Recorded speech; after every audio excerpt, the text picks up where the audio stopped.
Sebagai seorang tuan tanah dengan ribuan apartemen, kamu disalahpahami oleh pacarmu yang materialistis sebagai penagih sewa dari manajemen properti. Akibatnya, dia memutuskan hubungan tanpa berkata apa-apa. Tepat ketika kamu mengira kamu akhirnya bisa menjalani hidup dengan bebas, seorang superstar terkenal datang langsung ke pintumu bersama putrinya. Saat kamu baru saja membuka pintu, kamu terpana oleh wanita yang berdiri di depan pintu. Sesosok tubuh kecil keluar dan memeluk kakimu, lalu berteriak dengan kesal. Ayah, kamu sedikit terkejut mendengar panggilan itu, menatap wanita cantik di depanmu dan bertanya, "Permisi?" Ini, sebelum kamu selesai berbicara, wanita itu langsung mengeluarkan dokumen dari tasnya dan memberikannya padamu. Ini tes paternitas. Kamu adalah ayahnya. Kamu melihat dokumen itu. Meskipun kamu tidak terlalu mengerti. Kata-kata, probabilitas paternitas 99%, di bagian bawah tidak bisa salah. Setelah tertegun sejenak, kamu bergumam, "Aku punya anak perempuan." Wanita itu memutar matanya. "Bolehkah kami masuk dulu?" Kamu menarik diri dari keterkejutan dan segera menyingkir. "Cepat, silakan masuk." Kemudian kamu menunduk melihat si kecil dan berkata dengan lembut, "Ayo kita masuk dulu, oke?" Mendengar perkataanmu, si kecil mengangguk ragu-ragu.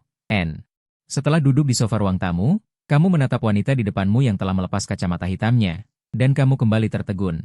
"Cantik, sungguh sangat cantik." Wanita itu tanpa sedikit bingung melihat tatapanmu dan berkata, "Namaku An Miaoi.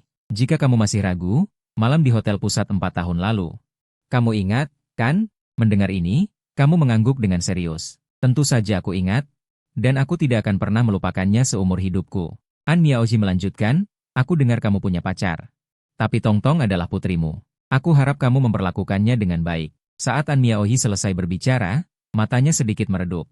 "Bagaimanapun, kamu adalah pria pertamanya dalam 20 tahun terakhir, dan kamu bahkan punya anak." Kamu buru-buru berkata, "Jangan khawatir, Tongtong adalah putriku. Mana mungkin aku tidak memperlakukannya dengan baik?" Ngomong-ngomong, pacar yang kamu sebutkan sudah putus. Mendengar ini, An Miaoji merasa sedikit geli tanpa alasan. Tetapi dia masih bertanya dengan tenang. "Mengapa putus?" Kamu awalnya tidak tahu bagaimana menjawabnya, tetapi suara pemilik asli seolah bergema di kepalamu. "Jadi kamu menceritakan tentang mantan pacarmu yang meremehkanmu," sambil menambahkan, "Aku tidak bisa melupakanmu." Mendengar ini, mata An Miaoji berbinar. "Tidak bisa melupakanku? Lalu mengapa kamu mencari pacar menjelang kelulusan?" Kamu tersenyum getir dan berkata, "Percayakah kamu jika aku bilang aku ingin melupakanmu?" Kamu mengabaikan ekspresi terkejut An Miaoji dan melanjutkan, "Karena malam itu, yang kamu tinggalkan padaku hanyalah suara yang samar. Dan kebetulan ada seseorang yang menyatakan cinta padaku, jadi aku mulai mencoba menerima hubungan baru." Mendengar ini, An Miaoji merasa sedikit bersalah. Dia tidak menyangka kamu begitu terobsesi dengannya, tidak melupakannya selama bertahun-tahun. Tiba-tiba, hatinya dipenuhi rasa manis. Kamu bertanya dengan rasa ingin tahu, "Ngomong-ngomong, setelah begitu banyak bicara, aku masih belum tahu apa pekerjaanmu." An Miaoji seketika merasa tidak enak. "Apa kamu tidak pernah melihatku?" Kamu tampak bingung. "Apa aku pernah melihatmu?" An Miaoji bertanya dengan kesal, "Apa kamu tidak menonton televisi? Sekarang giliranmu yang malu." Setelah berpikir sejenak, pemilik asli memang jarang menonton TV. Kamu menggaruk kepalamu dengan sedikit canggung. Biasanya aku sangat fokus belajar, jadi tidak banyak menonton TV." An Miaoji benar-benar seorang kutu buku. "Kalau kita bersama nanti, apakah akan membosankan?" Memikirkan hal itu, An Miaoji dengan ramah berkata, "Kamu pindah saja." Kamu terpaksa mengeluarkan ponsel dan memindahkannya. Saat aku melihatnya, aku terkejut. Ternyata kamu juga seorang bintang?" An Miaoji memutar bola matanya dengan ramah, lalu mengeluarkan ponsel untuk melihat waktu. "Sudah malam. Aku juga punya janji. Tongtong akan kutitipkan padamu. Aku akan datang lagi setelah selesai urusan. Jangan khawatir, bintang besar. Tongtong, bagaimanapun juga, adalah putriku. Aku tidak akan menyakitinya." Setelah berkata begitu, kamu melihat Tongtong kecil yang tertidur di samping, dan mau tidak mau membelai kepala kecil gadis kecil itu. Saat gadis kecil itu bangun, An Miaoji berkata dengan penuh kasih sayang, "Tongtong, ibu masih harus bekerja. Kamu nurut saja sama ayah ya. Nanti kalau ibu selesai, ibu akan menjenguk Tongtong, oke?" Tongtong bertanya dengan cemberut. "Kalau begitu, Bu, kapan ibu akan kembali menemani Tongtong?" An Miaoji berpikir sejenak, lalu berkata, "Begini saja. Ibu akan datang seminggu sekali. Boleh?" Tongtong mengangguk patuh. "Kalau begitu, Bu, ibu harus datang menemani Tongtong." Tongtong akan nurut sama ayah. An Miaoji membelai kepala putrinya, lalu menatapmu dan berkata, "Tongtong kutitipkan padamu." Sambil memikirkan sesuatu, dia membuka tasnya dan mengeluarkan kartu bank. Dia menyerahkannya padamu. "Kamu baru saja lulus, belum punya pekerjaan.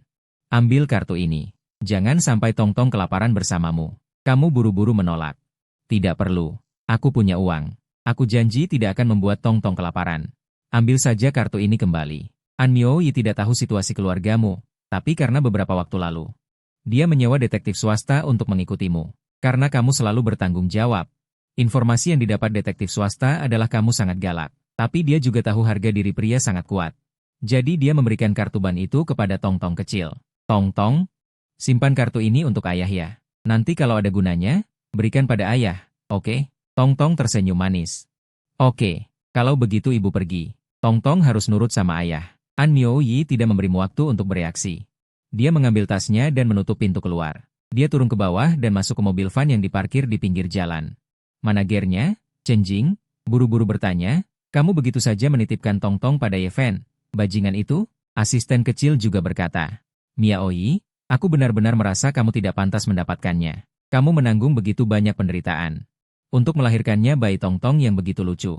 Dia tidak datang menjenguk saja tidak masalah, tapi dia punya orang lain di luar? An Miaoyi tersenyum canggung. Kami sudah putus. Ye Fen punya pacar karena dia pikir tidak akan bisa menemukan aku lagi. Tidak punya harapan padaku, jadi dia ingin melupakanku. Chen Jing menghela napas. Awalnya kupikir dia bajingan, tapi ternyata dia pria yang setia. Sambil berkata begitu, dia menatap An Miaoyi lagi dan berkata, bangunlah, Miaoyi. Besok masih ada pembicaraan kontrak dengan perusahaan? Tidak tahu masalah apa yang akan muncul. An Miaoyi menghela napas, ayo, Jing Jie. Kamu juga tidak menyangka An Miaoyi akan melakukan trik seperti itu. Awalnya, dia berniat mengembalikannya padamu. Aku tidak menyangka dia pergi begitu cepat. Setelah An Miaoyi menutup pintu dan pergi, Xiao Tongtong berkata dengan marah. Ayah, Tongtong lapar. Kamu tidak punya pilihan lain, jadi kamu segera tersenyum pada Tongtong dan berkata, Tongtong, tonton TV dengan patuh di sini. Ayah akan membuatkan makanan enak untuk Tongtong. Tongtong dengan patuh mengangguk kecil. Ayah, jangan khawatir, Tongtong akan patuh. Tidak lama kemudian, kamu selesai membuat makanan untuk Xiao Tongtong. Ada puding telur kukus, telur orak-arik tomat, dan telur orak-arik pare. Xiao Tongtong melihat kamu sudah menyajikan hidangan di atas meja. Dia melompat dari sofa dan berlari mendekat dengan langkah kecil. Melihat kamu membuat begitu banyak hidangan, dia berseru, wow, ayah membuat begitu banyak hidangan. Tongtong tidak bisa memakannya. Ayah, maukah kamu makan bersama Tongtong? Kamu tersenyum dan mengangguk. Tentu, ayah akan makan bersama Tongtong. Setelah makan malam dengan cepat, kamu membereskan semuanya. Setelah selesai makan, hari sudah gelap. Melihat jam, sudah jam 8:30. Lihat, seperti kata Xiao Tongtong, sekarang sudah gelap. Apakah kamu ingin tidur atau bermain sebentar lagi? Xiao Tongtong cemberut sejenak berpikir, lalu berkata, ayah, aku ingin bermain sebentar. Boleh ya? Oke, tapi Tongtong hanya boleh bermain setengah jam. Setelah setengah jam, kamu harus tidur. Kamu harus punya kebiasaan tidur lebih awal dan bangun lebih awal. Mengerti? Xiao Tongtong dengan patuh mengangguk kecil. Baiklah. Setengah jam kemudian, saat duduk di tempat tidur, kamu merasa otaknya tidak berfungsi lagi karena kamu hanya ingat cerita seni bela diri yang penuh dengan perkelahian. Kamu sama sekali tidak ingat cerita yang cocok untuk anak-anak. Jadi kamu menatap Tongtong dan bertanya, Tongtong, cerita apa yang ibumu ceritakan padamu sebelumnya? Xiao Tongtong berpikir sejenak, sebelumnya ibu pernah menceritakan cerita-cerita kecil padaku, dan ada banyak lagi yang tidak bisa kuingat. Lalu dia mendongak dan melihatmu berkata, ayah tidak bisa bercerita, kan? Kamu sedikit malu. Ini, Tongtong, bagaimana kalau ayah menyanyikan lagu untukmu? Xiao Tongtong mengangguk setelah berpikir sejenak. Baiklah, ayah harus mengajari Tongtong bernyanyi. Tongtong harus belajar dan menyanyikannya untuk ibu.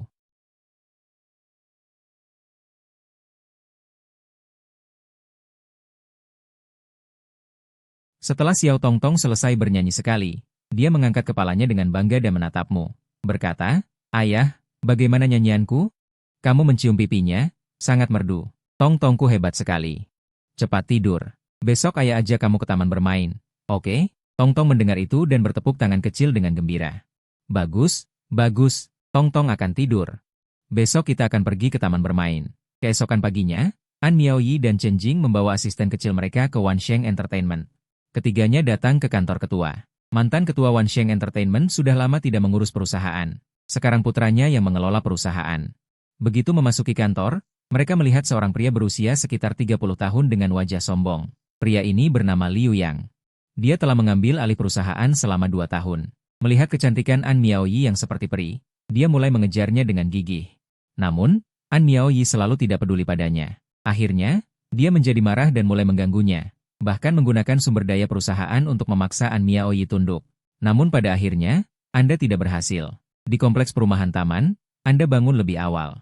Karena kebiasaan bangun pagi Anda sejak kehidupan sebelumnya, melihat Tong-Tong kecil tidur nyenyak, Anda meninggalkan kamar dengan hati-hati. Begitu Anda keluar, Anda bertemu tetangga Anda, Zhang Shen. Setelah melihat Anda, Zhang Shen bertanya, "Tuan Tanah, mau kemana?" Anda tertawa dan menjawab, "Saya hanya di rumah dan merasa bosan setengah mati. Jadi saya pikir saya akan keluar untuk berolahraga." "Zhang Shen, mau kemana?" Zhang Shen bertanya sambil tertawa, "Saya ada janji dengan beberapa teman lama untuk pergi menari." "Baiklah, Zhang Shen, silakan lanjutkan. Saya akan pergi berolahraga dulu. Saat Anda turun." Penduduk menyapa Anda dengan antusias, "Dokter, Tuan Tanah, ya, seluruh kompleks perumahan taman adalah milik Anda. Saudara perempuan Anda, Yeki, juga memiliki kompleks perumahan yang dibangun orang tua Anda dengan membeli tanah. Selain kedua kompleks ini, ada properti lain. Pendapatan sewa dari properti di luar dibagi rata antara Anda dan Yeki. Orang tua Anda memberi mereka berdua saat Anda berusia 18 tahun. Anda dan Yeki hanya terpaut 2 tahun. Adapun orang tua yang tidak dapat diandalkan itu, mereka pindah ke luar negeri ketika Yeki berusia 18 tahun. Sebelum pergi, mereka berpesan agar kedua anak hanya boleh menyewakan, tidak menjual. Selain kembali ke rumah selama seminggu saat tahun baru, mereka berada di luar negeri sepanjang waktu. Mereka tidak mengatakan apa yang mereka lakukan. Hanya mengatakan bahwa mereka sedang berlibur. Setelah berlari sebentar, Anda membeli sarapan di toko-toko di pinggiran kompleks. Saat Anda kembali ke rumah, Tong-Tong kecil masih tidur. Anda melihat jam, sudah hampir jam 9. Anda bersiap untuk pergi ke kamar tidur untuk membangunkan Tong-Tong. Tetapi begitu masuk, Anda melihat Tong-Tong kecil duduk di tempat tidur dengan mulut mengerucut, matanya merah, hampir menangis. Sebenarnya, Tong-Tong kecil sudah bangun sejak lama. Tetapi setelah bangun, dia menyadari ayahnya tidak ada. Dia mengira ayahnya meninggalkannya. Anda merasa sangat kasihan padanya dan segera berjalan mendekat. Tong-Tong kecil juga melihat Anda saat itu. Dia bertanya dengan wajah sedih, "Ayah, kemana kamu pergi? Apakah kamu akan meninggalkan Tong-Tong?" Anda memeluk Tong-Tong kecil. "Bagaimana mungkin ayah meninggalkan Tong-Tong? Tong-Tong kita sangat manis dan cantik. Ayah baru saja pergi membeli makanan enak untuk Tong-Tong." Tong-Tong bertanya dengan mata merah, "Benarkah? Ayah benar-benar tidak akan meninggalkan Tong-Tong, kan? Mengapa ayah berbohong padamu? Hari ini ayah akan mengajak Tong-Tong bermain di taman bermain." Tong-Tong akhirnya senang. "Baiklah, kalau begitu ayah gendong aku untuk mencuci muka." Setelah selesai mencuci muka, Tong-Tong melihat sarapan di atas meja dan terkejut. "Ayah." Tong-Tong sudah lama tidak makan bakpao dan susu kedelai. "Anda sedikit penasaran, apakah ibu tidak mengizinkanmu makan?" Tong-Tong menggelengkan kepala. Ibu tidak melarang Tong-Tong makan, karena ibu biasanya sibuk bekerja. Tong-Tong sering bersama nenek dan kakeknya. Nenek dan kakek juga bilang ini tidak sehat, jadi mereka tidak mengizinkan Tong-Tong makan. Mendengar ini, Anda mengerti. Kemudian Anda mengajak Tong-Tong makan. Sementara itu, di kantor Wansheng Entertainment, An Miaoyi melihat ekspresi Liu yang seperti itu. Menahan rasa mual, dia berkata, "Presiden Liu, karena kontrak kita sudah habis. Saya rasa tidak perlu diperpanjang lagi. Saya di sini hari ini untuk memutuskan kontrak." Liu yang mendengar ini dan berkata dengan wajah muram, "Miaoyi, kamu harus berpikir jernih. Jika kamu meninggalkan perusahaan, kamu mungkin tidak akan bisa bergerak di industri ini, bahkan mungkin diblokir." An Miaoyi berkata dengan acuh tak acuh. "Eu japense em tudokwe fochidise. Naomi importo. Eu tenhokwe sair dakui de cualquier ito." Liu yang de uom sorry sofrio. "Ok. Peremos quem fai compor musicas para foche. Originalmente, se foche tivese concor dado comigo, eu tria garantido que foche se tornase uma estrela. Mas foche não sabe o que bom para foche, então não me culpe." An Miaoyi nao disse mais nada. Ela saiu da Wansheng Entertainment com indiferença e entrou na van. Chen Jingzi disse, "Miaoyi, por que foche não liga para o tio? Deseo resolver esse desgraciado do Liu Yang." An Miaoyi sorriu, Jingjie. "Acho que ligar para o meu pai o pouco arriscado. Tong-Tong está com minha fen agora, e meu pai temo entendimento com minha fen. Se eu ligar, ele definitivamente vira. Se ele não vir Tong-Tong, ele ficara desconfiado." Liu yang também disse, "Miaoyi jie, já que foche não querque o tio saiba. Mas apenas o momento não pode esconder tudo. A internet está tão desenvolvida agora, que com certeza vai se espalhar." An Miaoyi de sorry sofrio. "Não se preocupe, eu tenho a informação comprometedora dele. Ele também sabe disso. Eu o impedirei de fazer algo excessivo." Chen Jingzi perguntou, "Já que foche não quer ligar para o tio, O que faremos agora? An miao y dice indiferente. Famoso en paso de cada vez. Embora ele não possa me banir, ele definitivamente vai mexer com minhas músicas. Ok, pare de pensar nisso. Já que saímos da empresa, havia game não pode ser cancelada. Precisamos encontrar um novo lugar para morar. Neste momento, voce Tong-Tong já chegar ao parque de diversões. Assim que entraram, Tong-Tong queria brincar com tudo. Olha, Tong-Tong apontou para a montanha russa e disse, pai, vamos brincar disso? Voce seguiu a direção que Tong-Tong apontou e viu. Tong-Tong. Isso é muito perigoso. Voce só poderá brincar quando for mais velho. Tong-Tong ficou um pouco desapontado. Ok, mas voce não animou. Afinal, segurança é o mais importante. Então voce levou Tong-Tong para brincar tudo. Quando olhou para o relógio, já eram quase 2:30. Voce rapidamente olhou para Tong-Tong e perguntou, Tong-Tong, voce está com fome? Pai vai te levar para comprar algo gostoso, ok? Tong-Tong se sentiu realmente com fome ao ouvir isso. Ok, pai, vamos comprar algo gostoso agora. Logo chegaram ao restaurante self-service na muito longe do parque de diversões. O garçom disse como sorriso. Senhor, nós alojatem uma promoção especial. Antes eram 2.000 yuans por pessoa, agora custa apenas 1.500 por pessoa. Voce assentiu. Ok, somos 2 pessoas. Depois disso, voce escaneou 8 digo QR para pagar.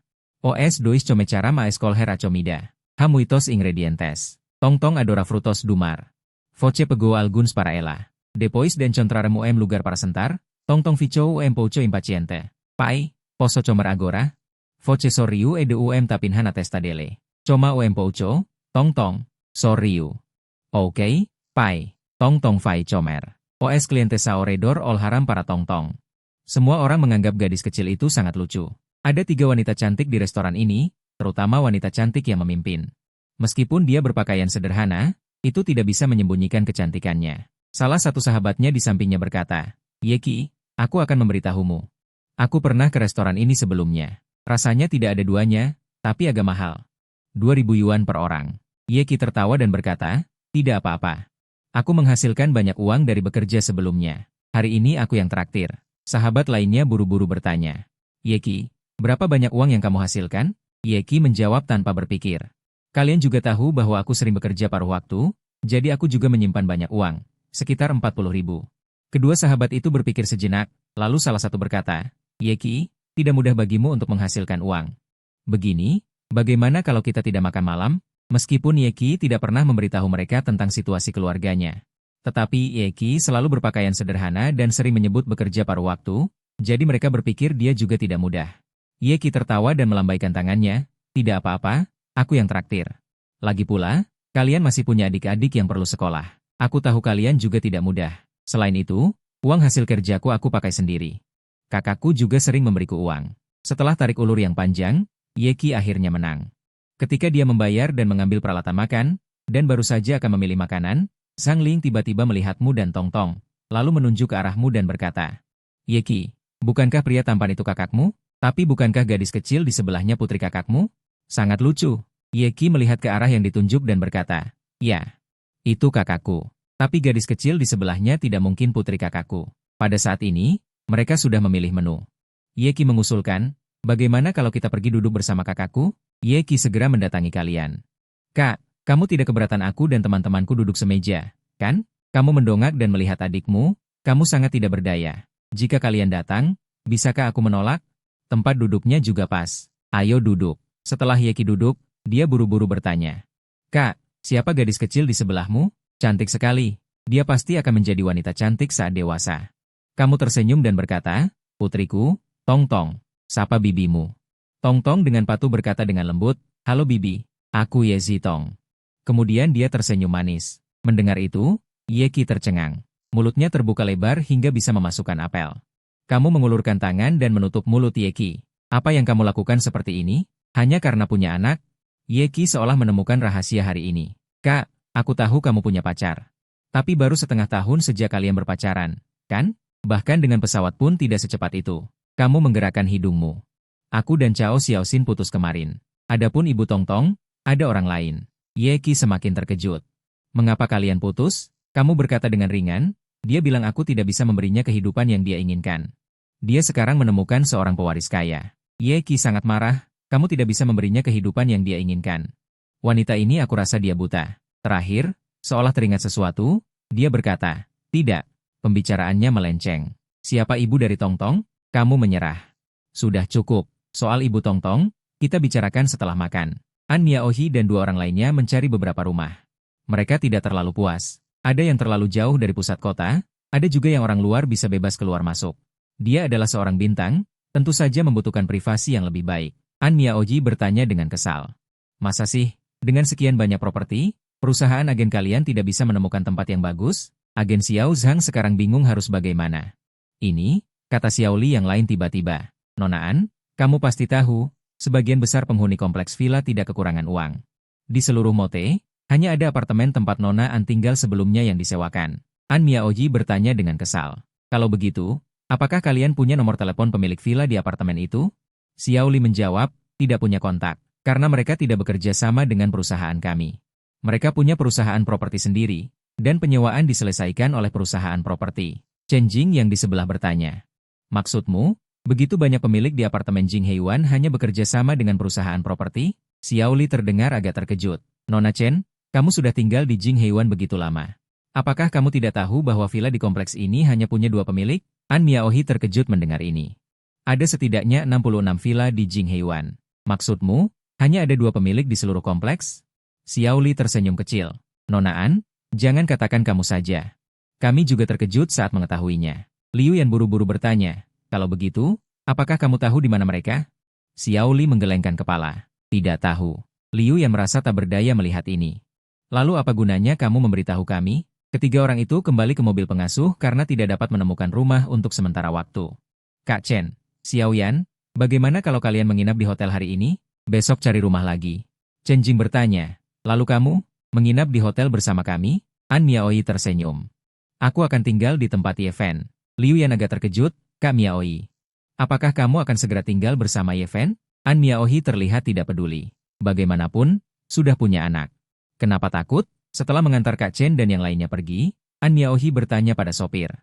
Kamu belum memberitahu ayahku tentang kejadian beberapa hari terakhir ini, kan? Tenang saja, Nona. Saya tidak memberitahu ketua. An Miaoji memperingatkan, baguslah, jika ayahku tahu. Kamu tidak perlu mengikutiku lagi. Sopir itu mengangguk. Tenang saja, Nona. Saya selalu merahasiakannya dari ketua. Ayah An Miaoyi adalah orang terkaya di Huaxia, Anjing, dan grup keluarga mereka, yaitu grup Changning, mencakup berbagai industri. Alasannya merahasiakannya dari ayahnya adalah karena takut ayahnya akan datang. Dia tidak tahu apa konsekuensinya nanti, jadi dia hanya bisa merahasiakannya untuk sementara waktu. Tak lama kemudian, mobil tiba di kompleks Jing Heiwan. An Miaoji masuk ke kompleks dan segera sampai di depan rumahmu. Awalnya dia ingin menekan bel. Kebetulan Zhang Shen melihat An Miaoyi dan bertanya dengan rasa ingin tahu, gadis ini. Anda mencari ibu kos? Dia pergi keluar bersama putrinya, tidak tahu kapan dia akan kembali. An Miaoyi sedikit terkejut mendengar ini. Bibi, ibu kos yang Anda maksud adalah Ye Fen? Zhang Shen mengangguk sambil tersenyum. Jika Anda datang mencari Xiao Ye, maka itu benar. An Miaoyi bertanya dengan rasa ingin tahu. Mengapa Anda memanggilnya ibu kos? Apakah dia punya banyak rumah? Zhang Shen berkata sambil menghela napas. Jika Anda berbicara tentang properti Xiao Ye, oh, itu sangat banyak. Saya katakan kepada Anda. Ambil contoh komunitas taman kami. Seluruh komunitas adalah milik Xiao Ye. Komunitas Jingyuan di seberang, pernahkah Anda masuk untuk mencobanya? Apakah An Miaoyi sibuk saat ini? Apakah itu juga milik Ye Fen? Tidak juga. Tapi hampir sama. Kompleks di seberang adalah milik adik perempuannya, Ye Qi. Astaga. Lupakan saja untuk saat ini, saya akan kembali memasak dulu. An Miaoyi tersenyum. Baiklah, Bibi. Kalau begitu Anda sibuk dulu. Anda sedang menggendong Tongtong kecil. Ye Qi masuk ke kompleks. Kakak beradik itu mengobrol sambil berjalan dan segera tiba di depan rumah. Mereka melihat An Miaoyi. Tongtong kecil tentu saja juga melihat ibunya. Mengapa Anda datang menemui Tongtong begitu cepat? Setelah berbicara, dia mengulurkan tangannya, ingin An Miaoyi memeluknya. An Miaoyi menggendong Tongtong kecil. Ya, ibu merindukan Tongtong saya. Jadi aku datang lebih awal. Tongtong, apakah kamu senang? Tongtong kecil dalam pelukan An Miaoyi. Kakak tersenyum, senang. Tongtong sangat senang. Setelah semua orang masuk ruangan, An Miaoyi langsung berkata, Ye Fen, kemarilah bantu aku melepaskan masker, kacamata hitam, dan topiku. Anda sedikit terkejut pada awalnya, lalu Anda bereaksi, oh, baiklah, Setelah berbicara, Anda berjalan mendekat. Tubuh An Miaoyi sedikit terdorong ke arah Anda. Anda menelan ludah seketika. Meskipun Anda tidak bersuara, An Miaoyi melihat jakun Anda bergerak. Dia sangat bangga. Gadis ini masih sangat menawan. Setelah Anda melepaskan penyamaran An Miaoyi, dia dengan akal mengedipkan mata padamu, menggigit bibirnya, menatapmu, membuatmu gatal di hati. Hati Anda berteriak, sudah terlambat. Apakah Anda datang untuk menyiksa saya? Setelah wajah cantik An Miaoyi yang menyamar terungkap, Ye Qi, yang belum berbicara, membuka mulutnya karena terkejut dan menunjuk ke An Miaoyi. Kakak, ini bukan kakak ipar, ini idolaku. Anda melihat kegembiraan Ye Qi. Hati Anda sudah dipenuhi api karena godaan An Miaoyi, dan Anda tidak bisa melampiaskannya. Jadi Anda memukul kepala Ye Qi dengan keras. Apa yang begitu bersemangat? Ye Qi merasakan sakit di kepalanya dan berteriak, aduh, dia menggosok kepalanya lalu menjadi marah. Satu tangan bertolak pinggang, satu jari menunjuk padamu dan bertanya. Kakak, apa yang kamu lakukan? Mengapa memetik jari di kepalaku? Anda menjawab dengan tidak sabar. Dia hanya seorang bintang. Mengapa begitu bersemangat? Saya memetik jari di kepalamu untuk mengingatkanmu. Seorang gadis harus berperilaku sopan, jangan selalu berisik, bagaimana kamu bisa menikah nanti? Ye Qi menjadi marah. Apa urusanmu apakah aku bisa menikah atau tidak? Anda menjawab dengan sangat alami. Tentu saja itu urusanku. Seperti kata pepatah, tumbuh cantik seperti perut. Karena orang tua tidak ada, haruskah aku yang harus mengkhawatirkanmu, yang bertingkah seperti anak laki-laki sepanjang hari? Bagaimana nanti? Kata Ye Qi dengan kesal. Siapa yang kau sebut anak laki-laki? Kau mengerutkan kening, siapapun yang kubicarakan, itulah yang kubicarakan. Ye Qi sangat marah. Dia tidak tahu harus berkata apa, mengepalkan tinjunya dan berjalan ke arahmu. Kau lari, melihatnya. Sambil berlari, kau mengejek, kakimu pendek, kau tidak bisa mengejarku. Kakak beradik itu bermain di ruang tamu, An Miaoyi menonton dari samping, lalu tersenyum dan menggelengkan kepalanya. Si kecil Tongtong melihat ayah dan bibinya berkelahi, lalu ingin ikut bergabung. Ayah. Tongtong juga mau bermain. An Miaoyi mendengar perkataan Tongtong dan segera menggendongnya. Kalian berdua jangan membuat masalah. Dan Kau Ye Fen, jika kau terus membuat masalah, aku tidak akan bisa menahan putrimu. Kakak beradik itu berhenti mendengar perkataan An Miaoyi. Setelah jeda sebentar, Ye Qi bertanya, Kakak, sudah berapa lama kau kenal kakak iparku? Melihat usia Tongtong, kakak ipar pasti sedang hamil saat kau di tahun pertama kuliah, kan? Kau berpikir sejenak lalu menceritakan kejadian dulu kepada Ye Qi. Tentu saja, ada juga informasi penting yang disembunyikan. Ye Qi terkejut setelah mendengarnya, lumayan juga. Kak, ku bilang, kenapa kau tidak pernah punya pacar selama bertahun-tahun? Ternyata kau menunggu kakak iparku. Tapi sekarang aku teringat Cao Xiaoxin dan ingin berterima kasih padanya karena dia putus denganmu. Kau mengabaikannya. Putus ya putus, lagi pula aku tidak peduli lagi. Setelah berkata begitu, kau melihat An Miaoyi. Bukankah kau bilang mulai hari ini akan sibuk? Kenapa kau datang sekarang? Ada masalah apa? An Miaoyi bertanya tanpa heran. Kenapa? Kau tidak senang aku kembali? Kau segera berkata, kenapa tidak? Bukankah aku mengkhawatirkanmu?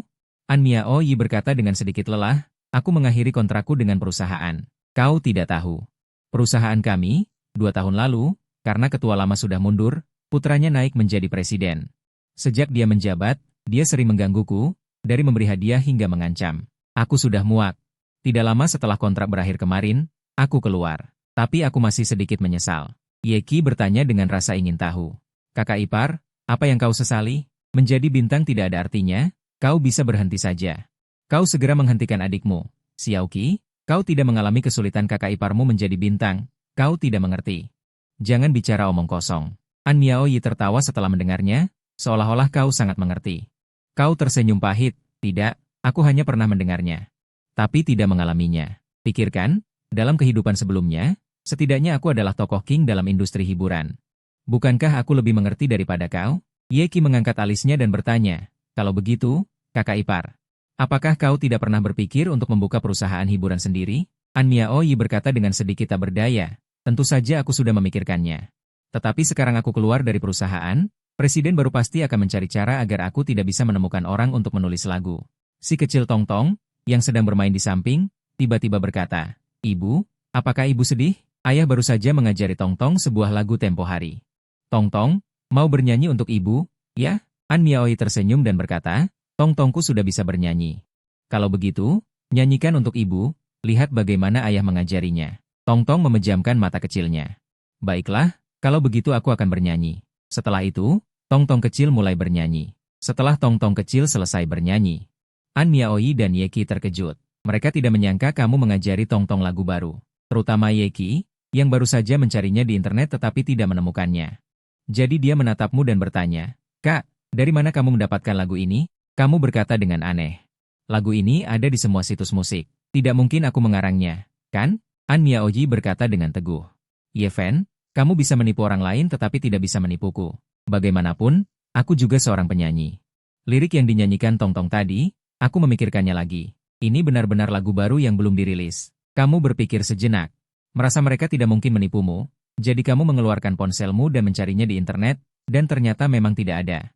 Kemudian kamu mencari beberapa lagu klasik dari kehidupan sebelumnya dan ternyata juga tidak ada. Bahkan penyanyinya pun tidak bisa ditemukan. Kamu jadi canggung, hanya bisa menggaruk kepala dan tertawa. Aku bilang aku yang menulisnya, apakah kalian percaya? An Miaohi belum sempat berbicara, Yeki buru-buru berkata, "Kak, menurutmu aku percaya?" Kamu berpikir sejenak dan berkata, "Yeki, kembalilah ke rumahmu dan ambil alat musikmu."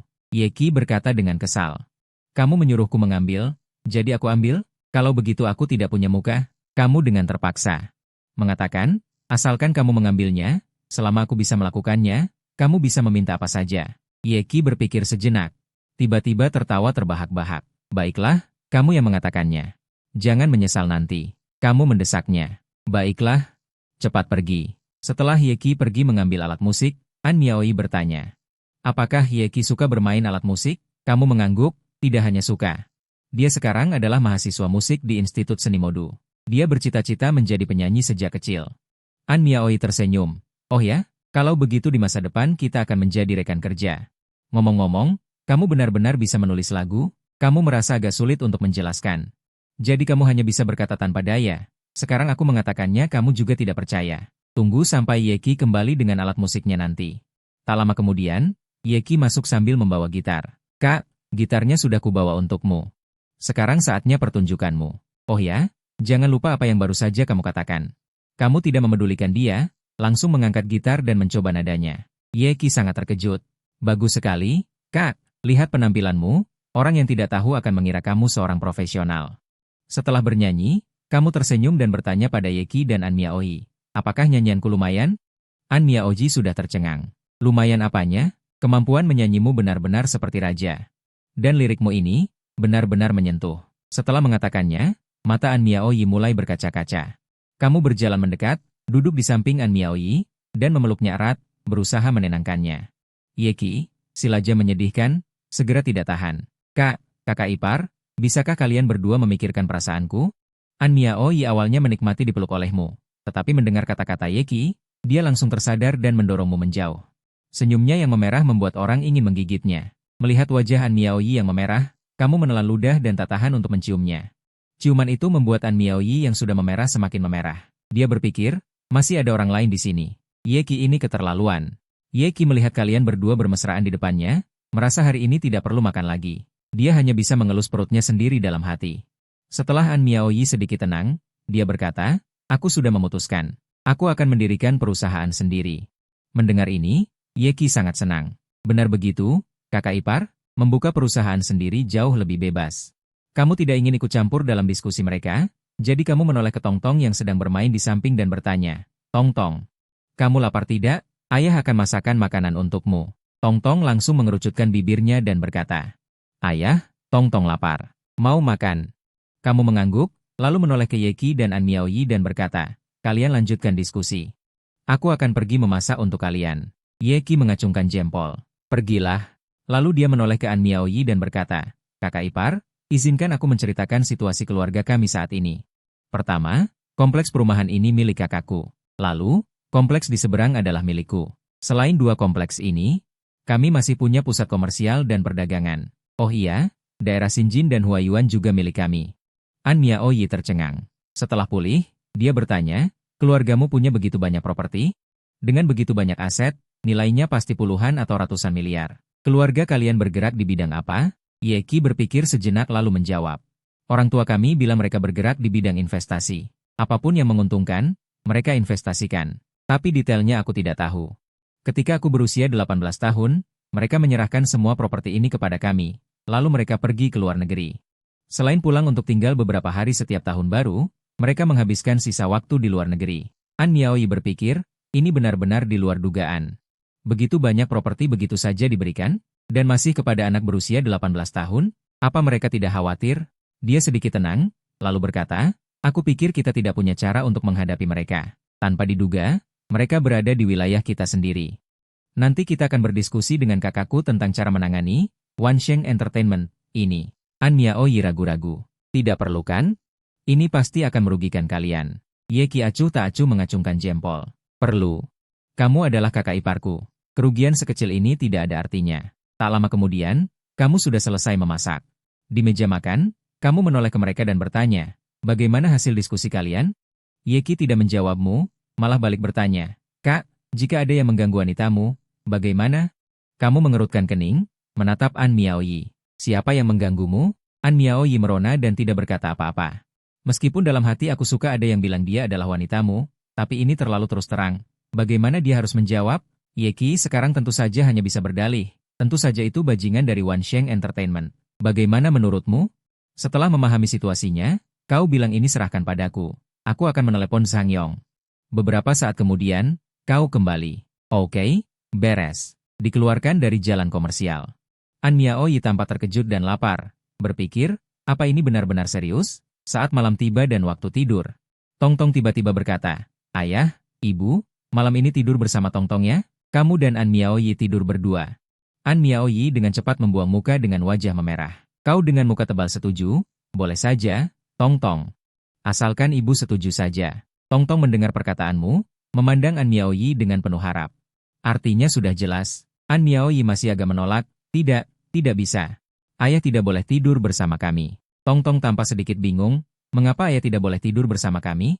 Kau mengerti bahwa perkembangannya agak terlalu cepat. An Miaoyi mungkin sedikit tidak terbiasa, jadi kau membantunya mencari alasan. Karena ayah ada urusan sendiri, jadi takut mengganggu Tongtong tidur bersama ibu. Tongtong mendengar ini, sedikit kecewa. Baiklah kalau begitu. Keesokan paginya, di gedung komersial Jinge, Zhang Yong memimpin sekelompok orang datang ke Wansheng Entertainment, lalu langsung masuk ke kantor Liu Yang. Liu yang melihat kedatangan mereka lalu berkata, Manajer Zhang, ada urusan apa? Apakah orang di bawah belum membayar sewa? Zhang Yong memasang wajah serius. Presdir Liu, kontrak perusahaan Anda dengan perusahaan kami akan berakhir dalam sebulan lagi. Kebetulan Presiden kami perlu mendirikan pabrik baru, jadi saya secara resmi memberitahukan Anda. Presiden kami tertarik dengan lantai Anda, mohon perusahaan Anda segera mengosongkan lantai tersebut dalam waktu 1 bulan. Liu yang mendengar ini, sedikit tidak senang. Di pusat kota Modu, kantor seperti apa yang sangat diminati sekarang? Anda tentu tahu, cara Anda ini bukan menindas orang, 1 bulan waktu sama sekali tidak cukup. Zhang Yong mendengus. Presdir Liu, kami tidak bisa mengurus hal itu. Kami hanya menjalankan perintah. Setelah berkata demikian, dia keluar dari kantor Liu Yang, lalu menelepon melaporkan situasi. Setelah menerima berita itu, An Miaoyi langsung naik mobil menuju hotel tempat Chen Jing berada. Chen Jing buru-buru bertanya, Miaoyi, apa rencanamu sekarang? Tidak mungkin kita tidak melakukan apa-apa, kan? An Miaoyi tersenyum tipis, aku sudah memikirkannya. Kita buka perusahaan sendiri, kita kerjakan sendiri. Dengan begitu, kita tidak perlu melihat wajah siapapun. Liu yang mendengar ini, sedikit bersemangat. Bagus sekali. Dengan begitu, Miaoyi tidak perlu diperas lagi. Baik itu album atau iklan, semuanya kita yang atur sendiri. Chen Jing memang agak bingung. Membuka perusahaan memang bagus, tapi kantor di pusat kota Modu 2 tahun terakhir ini sangat diminati. Tidak mudah mencarinya. An Miaoyi mendengarnya, masih tersenyum lebar. Tenang saja. Soal kantor tidak perlu khawatir. Ye Fen sudah mengaturnya. 1 bulan lagi akan dikosongkan. Kita pindah saja ke sana. Wajah Chen Jing langsung menunjukkan keterkejutan dan ketakutan. Tidak mungkin. Ye Fen hanyalah seorang mahasiswa yang baru lulus. Dia tersenyum kecut, bahkan jika aku ingin membesarkannya. Tapi dia tidak kekurangan uang sama sekali. Hanya dari menyewakan properti saja dia sudah cukup. Dia hanya terlalu rendah hati. Pakaian yang dia kenakan hanyalah yang paling nyaman. Jadi kita salah paham. Liu Yan bertanya dengan heran setelah mendengar ini. Kak Miu Ye, uang sewa apa? Apakah Ye Fen selain rumah tempat dia tinggal juga punya properti lain? Kemudian, dengan ekspresi mereka yang semakin terkejut, An Miu Ye menjelaskan semua fakta. Lalu dia langsung memutuskan, baiklah, mari kita daftarkan perusahaan kita secepatnya. Akan ada banyak kesibukan. Sebulan berlalu dengan cepat. Liu yang akhirnya menemukan sebuah gedung perkantoran yang agak terpencil. Dia masih tidak tahu siapa yang telah dia sakiti. Dia diusir tanpa ada celah untuk membela diri. Dalam sebulan ini, An Miuye juga telah menyiapkan semua yang dia butuhkan. Patut disebutkan bahwa dalam interaksi mereka selama sebulan ini, mereka berdua akhirnya memutuskan satu hal. Benar. Yaitu, kita akan menikah. Saat ini, di depan kantor catatan sipil, kamu melihat buku kecil merah di tanganmu dan bertanya, Miuye, bukankah kita harus merayakannya? An Miuye tersenyum tipis. Memang harus dirayakan. Tapi aku pikir lebih baik kita bertemu Yeki dulu dan bertanya kepada mereka. Segera setelah sampai di rumah, Peng Tong melihat ayah dan ibunya kembali dan berlari ke arah mereka dengan gembira. Kamu takut dia jatuh. Dia dengan cepat melangkah maju dan menggendongnya. Anak kecil, pelan-pelan. Jika kamu berlari begitu cepat, bagaimana jika kamu jatuh? Xiao Tong Tong tertawa kecil. Aku tahu, ayah. Lalu kamu menatap Yeki dan bertanya, Xiao Qi, aku dan kakak iparmu sudah berdiskusi. Kita memutuskan untuk mencari tempat untuk merayakannya. Apakah kamu ikut? Hanya makan sederhana. Yeki langsung bersemangat mendengar makan. Tentu saja aku ikut. Kenapa tidak? Mereka bertiga bersiap sedikit, lalu diantar oleh pelayan ke ruang pribadi yang telah dipesan. Kamu langsung memberikan menu kepada mereka berdua.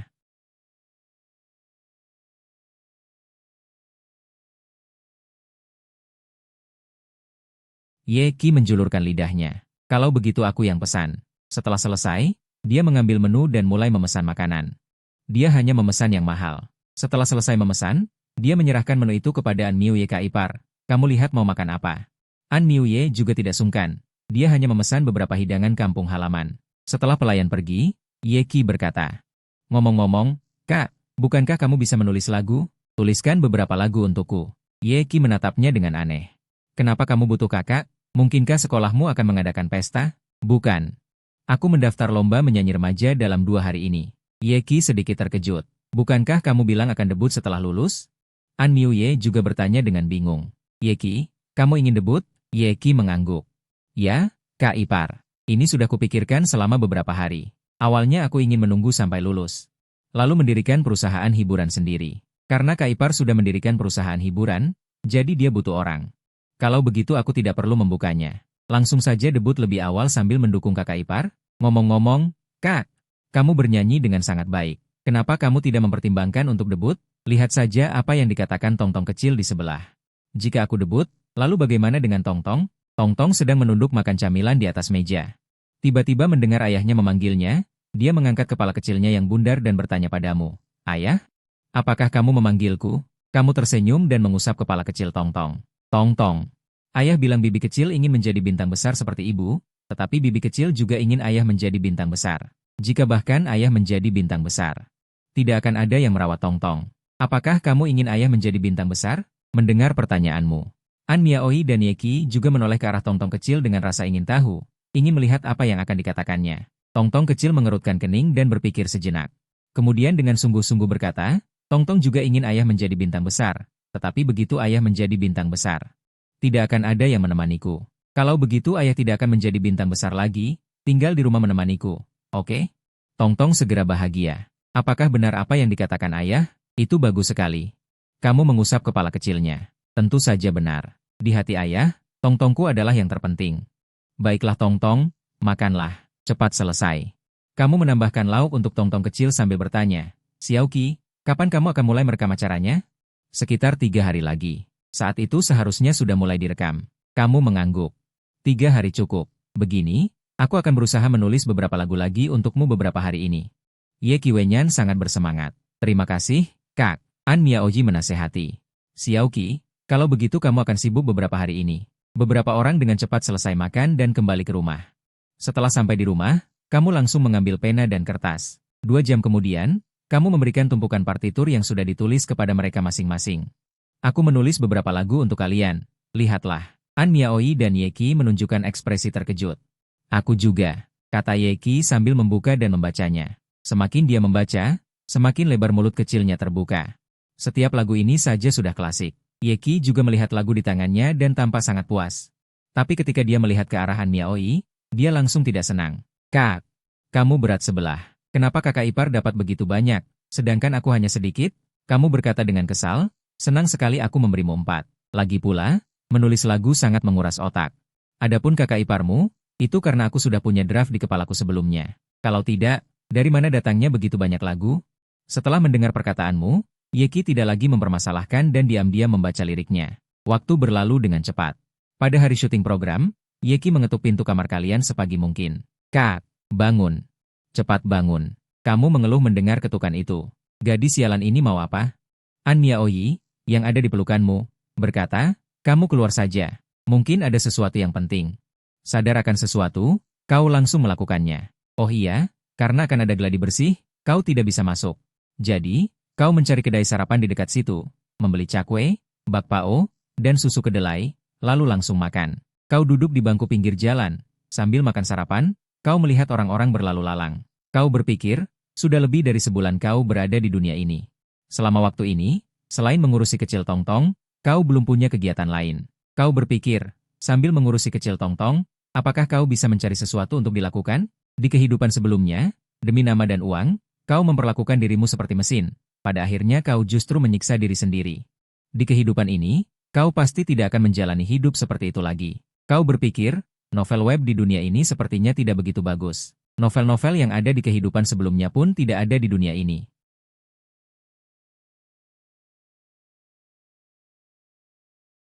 Segera kau menemukan tempat duduk. Pembawa acara di atas panggung mengambil mikrofon dan berkata, penonton sekalian di tempat, dan penonton di depan layar kaca. Halo, hari ini kembali diadakan kompetisi menyanyi remaja nasional Huasia tahunan.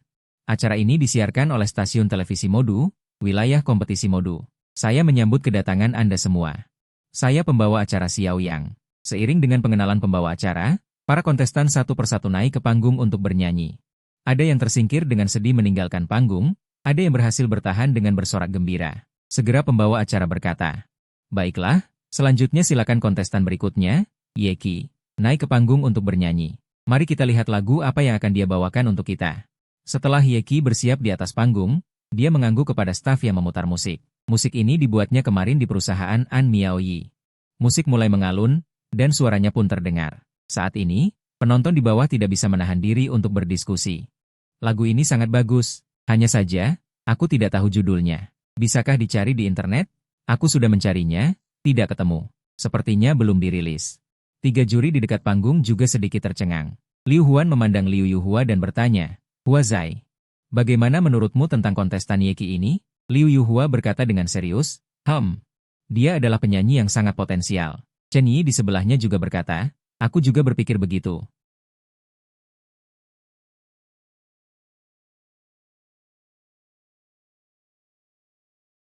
Kontestan Yeki membawakan lagu yang begitu positif untuk kita. Bolehkah aku tahu nama lagu ini? Yeki memegang mikrofon dan menjawab. Lagu ini berjudul Ling Yu Yi Zhou. Pembawa acara mengangguk, nama yang sangat bagus. Selanjutnya adalah sesi penilaian juri. Liu Huan tidak sabar mengambil mikrofon dan bertanya, aku ingin bertanya kepada kontestan Yeki. Apakah lagu ini ciptaan orisinalmu? Yeki mengangguk, ya.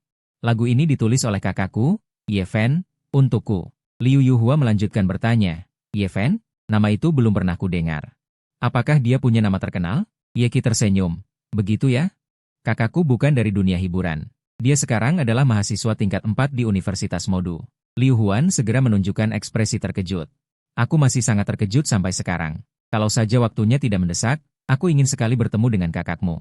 Baiklah, yang lain tidak perlu kukatakan lagi. Aku memberi nilai 10.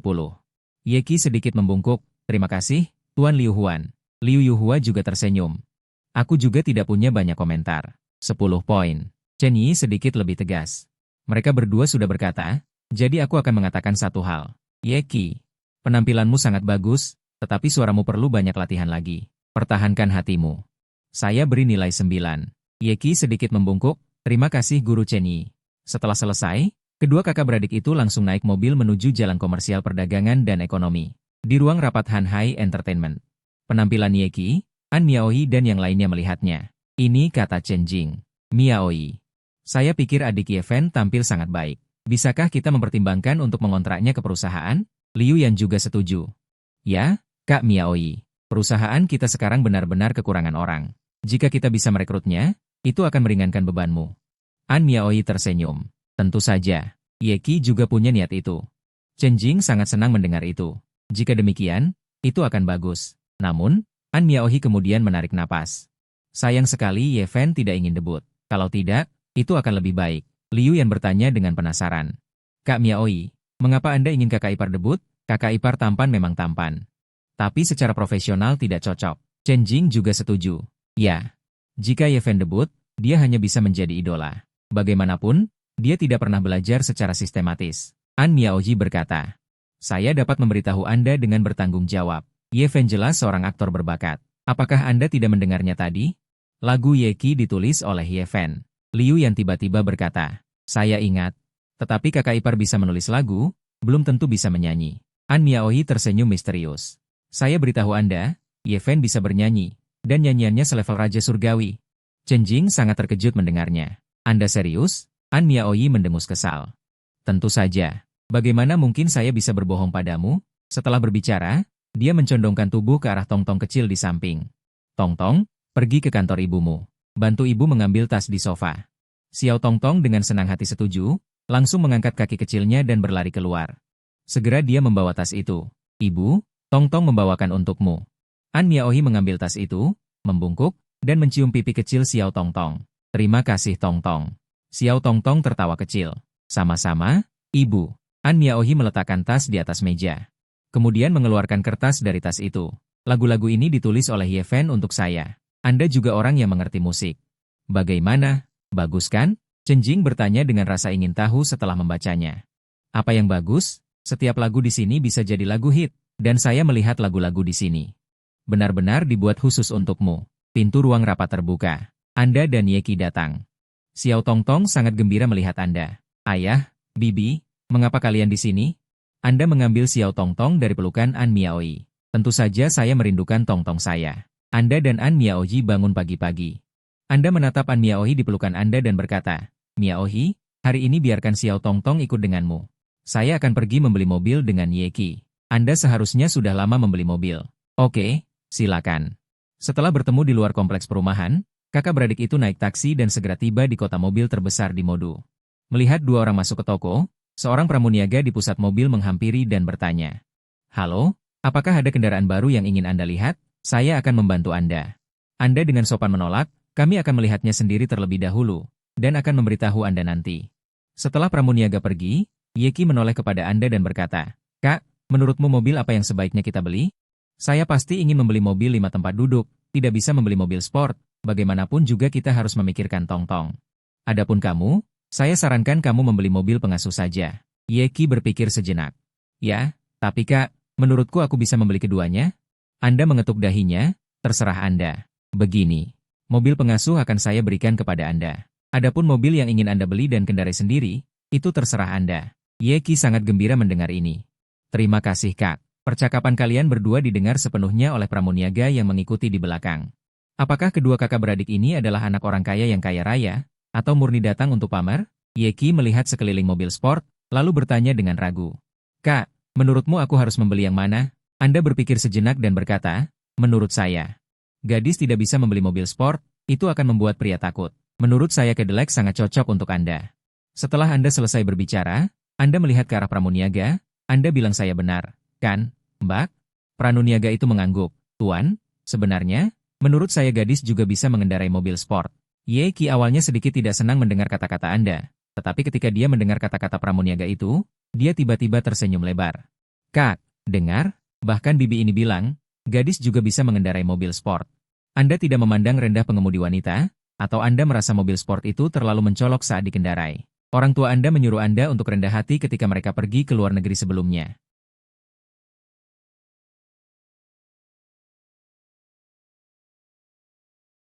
Dan Anda juga setuju dengan ini, itulah sebabnya Anda sengaja mengatakan begitu. Ye Qi menjadi bersemangat saat ini. Kak, kamu memandang rendah siapa? Bagaimanapun, saya memberitahu Anda, mobil sport ini pasti akan saya beli. Dan itu uang saya sendiri, bukan uang Anda. Jika Anda terus seperti ini. Percaya atau tidak, saya akan menelepon kakak ipar Anda sekarang dan mengatakan Anda merendahkan pengemudi wanita. Anda mendengar bahwa gadis ini bahkan menyebut An Miaohi.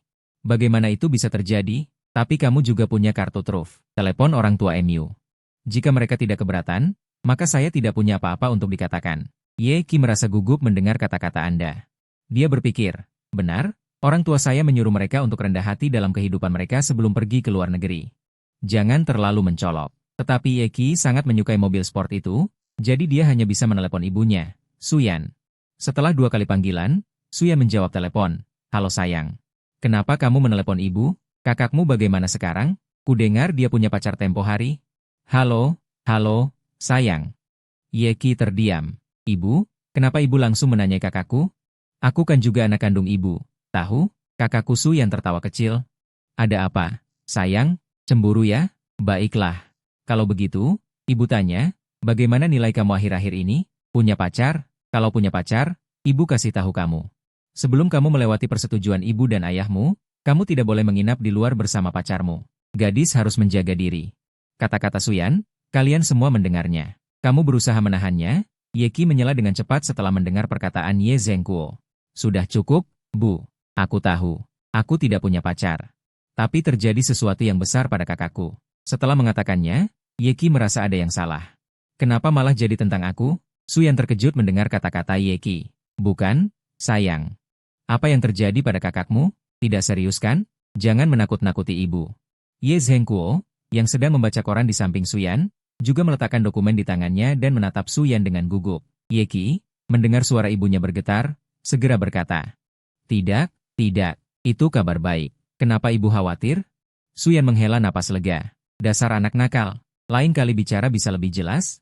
Bagaimana kalau ibu dan ayah kami sakit parah? Yeki dengan malu-malu menjulurkan lidahnya. Bu, aku tahu aku salah, maafkan aku ya? Suyan bertanya dengan kesal. Baiklah, kalau begitu ceritakan tentang kakakmu. Apa sebenarnya kabar baik itu?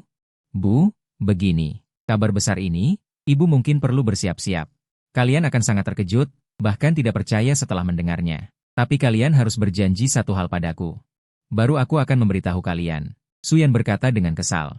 Ih, dasar anak nakal. Masih berani membuat kami penasaran? Katakan saja, kami harus menyanggupi apa untukmu? Yeki berpikir, mereka sudah terjerat. Ia langsung berkata, syaratnya mudah saja. Yaitu, aku dan kakakku sekarang di kota mobil. Aku suka satu mobil, tapi kakakku bilang perlu persetujuan kalian untuk membelinya. Suyan tidak berkata apa-apa. Ye Zhengguo bertanya dengan rasa ingin tahu. Sayangku, putriku. Mobil apa yang kamu suka sampai kami harus setuju? Ayah, begini. Mobil yang kusuka ini, harganya agak mahal. Sebuah Ferrari F8, sekitar 3,8 juta. Ye Zhengguo terdiam mendengarnya. Ini mahal, bahkan tidak cukup untuk harga sebotol anggurku. Ayah setuju. Cepat katakan soal kakakmu. Yeki sangat senang mendengarnya. Ayah, begini saja. Aku akan membeli mobilnya bersama kakakku sekarang, dan aku akan memberitahu kalian nanti saat kembali ke rumah. Lagi pula, banyak orang di sini agak tidak nyaman. Ye Zhengguo berpikir sejenak. Memang benar. Bagaimanapun, urusan keluarga. Cukup kita sendiri yang tahu. Baiklah, telepon kami saat sampai di rumah. Yeki menutup telepon. Com entusiasmo, ele pego cartao du banco edise para vendedora. Irma, OF8 kue acabamos de ver. Pague com cartao. A vendedora perguntou incredula. Poche realmente quer comprar?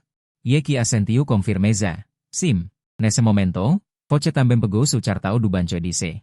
Mi de UMF8 também. E afan kue vimos antes, EOM Walworth 60 de Cuebra. A vendedora perguntou chochada. Senhor, Poche está falando serio? Poche asentiu. Sim, estou falando serio. Agilize os procedimentos para nós. A vendedora tremeu ao pegar os dois cartões. Senhor, senhorita, espremo em pouco. Dito isso, ela foi passar os cartões para Foches. Yeki viu Foche perguntou. Irmão, Foche não disse que charos esportivos são muito chamativos? Porque Foche também está comprando? Foche disse sem paciencia. Eu comprei, mas não vou dirigir. Eu comprei para sua chunhada. Os procedimentos foram rapidamente concluídos e Foches dois foram para a rua comercial. Foram ao supermercado, compraram muitas coisas e depois as levaram para a sala de segurança. Foche disse ao chefe de segurança. Irmãos Hang, vamos deixar as coisas aqui e pegá-las mais tarde. O irmãos Hang respondeu respeitosamente. Tudo bem, presidente. Deixe aqui. Depois que Foche saiu, o novo guarda de segurança perguntou. Chefe, Foche não disse que não é permitido deixar coisas aqui? O irmãos Hang disse sem paciencia. Isso é para outras pessoas. Essas duas pessoas são os donos desta rua comercial e também os presidentes de nossa empresa de gerenciamento imobiliário. Os novos seguranças abriram a boca de surpresa, pensando, eles são muito jovens. Foches dois logo chegaram ao escritório de Anmiaoi. Tong-tong te viu e chorreu como es brachos abertos, pai, Poche finalmente chegou. Poche se abaixo e pegou Tong-Tong, perguntando. Tong-Tong, Poche se comportou bem como a mamae. Tong-Tong levantou a cabeça com orgulho e disse. Papai, Tong-Tong foi muito obediente. Não incomodei a mamae trabalhando. Poche abaixo a cabeça e beijou o rosto de Tong-Tong. Minha Tong-Tong e tahu boa.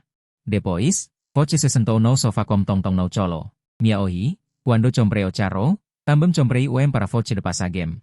E o mesmo modelo do carro do Xiaoqi. An Miaohi ficou Poche surpresa. Eu já tenho o carro. Porque Poche comprou o para mim? O seu uma fan pratica. Poche não temo para dirigir, então comprei o para Poche. Como Poche não está aqui, o carro está temporariamente en meu nome. Quando tivermos tempo, iremos resolver os procedimentos. An Miaohi asentiu e disse, tudo bem, então eu aceito. À tarde, todos voltaram para casa. Assim que entrou, ele disse, Chunhada, vou ligar para meus pais mais tarde, Poche fem junto. An Miaohi hesitou, posso insinyur, mas esse seus pais não gostaram de mim? Poche de tapinhan a testa de la relase, meus pais vão adorar Poche quando a virem. Além disso, Poche tahu bonita e dua eles humaneta adorável. An Miaohi pensou por momento e disse, tudo bem, mas ainda estou pouco nervosa. Yeki pegou o celular para ligar. Poche foi para cozinha preparar a comida. Yeki abriu o Facebook e enviou o convite de vídeo para Suyan. Depois de 2 toques. Pouco tempo, Suyan atendeu. Pilha, diga-me, que coisa boa aconteceu com seu irmão? Emai, então Poche mau pai precisam se preparar. Caso contrário, isso pode assustar Poches 2 mais tarde.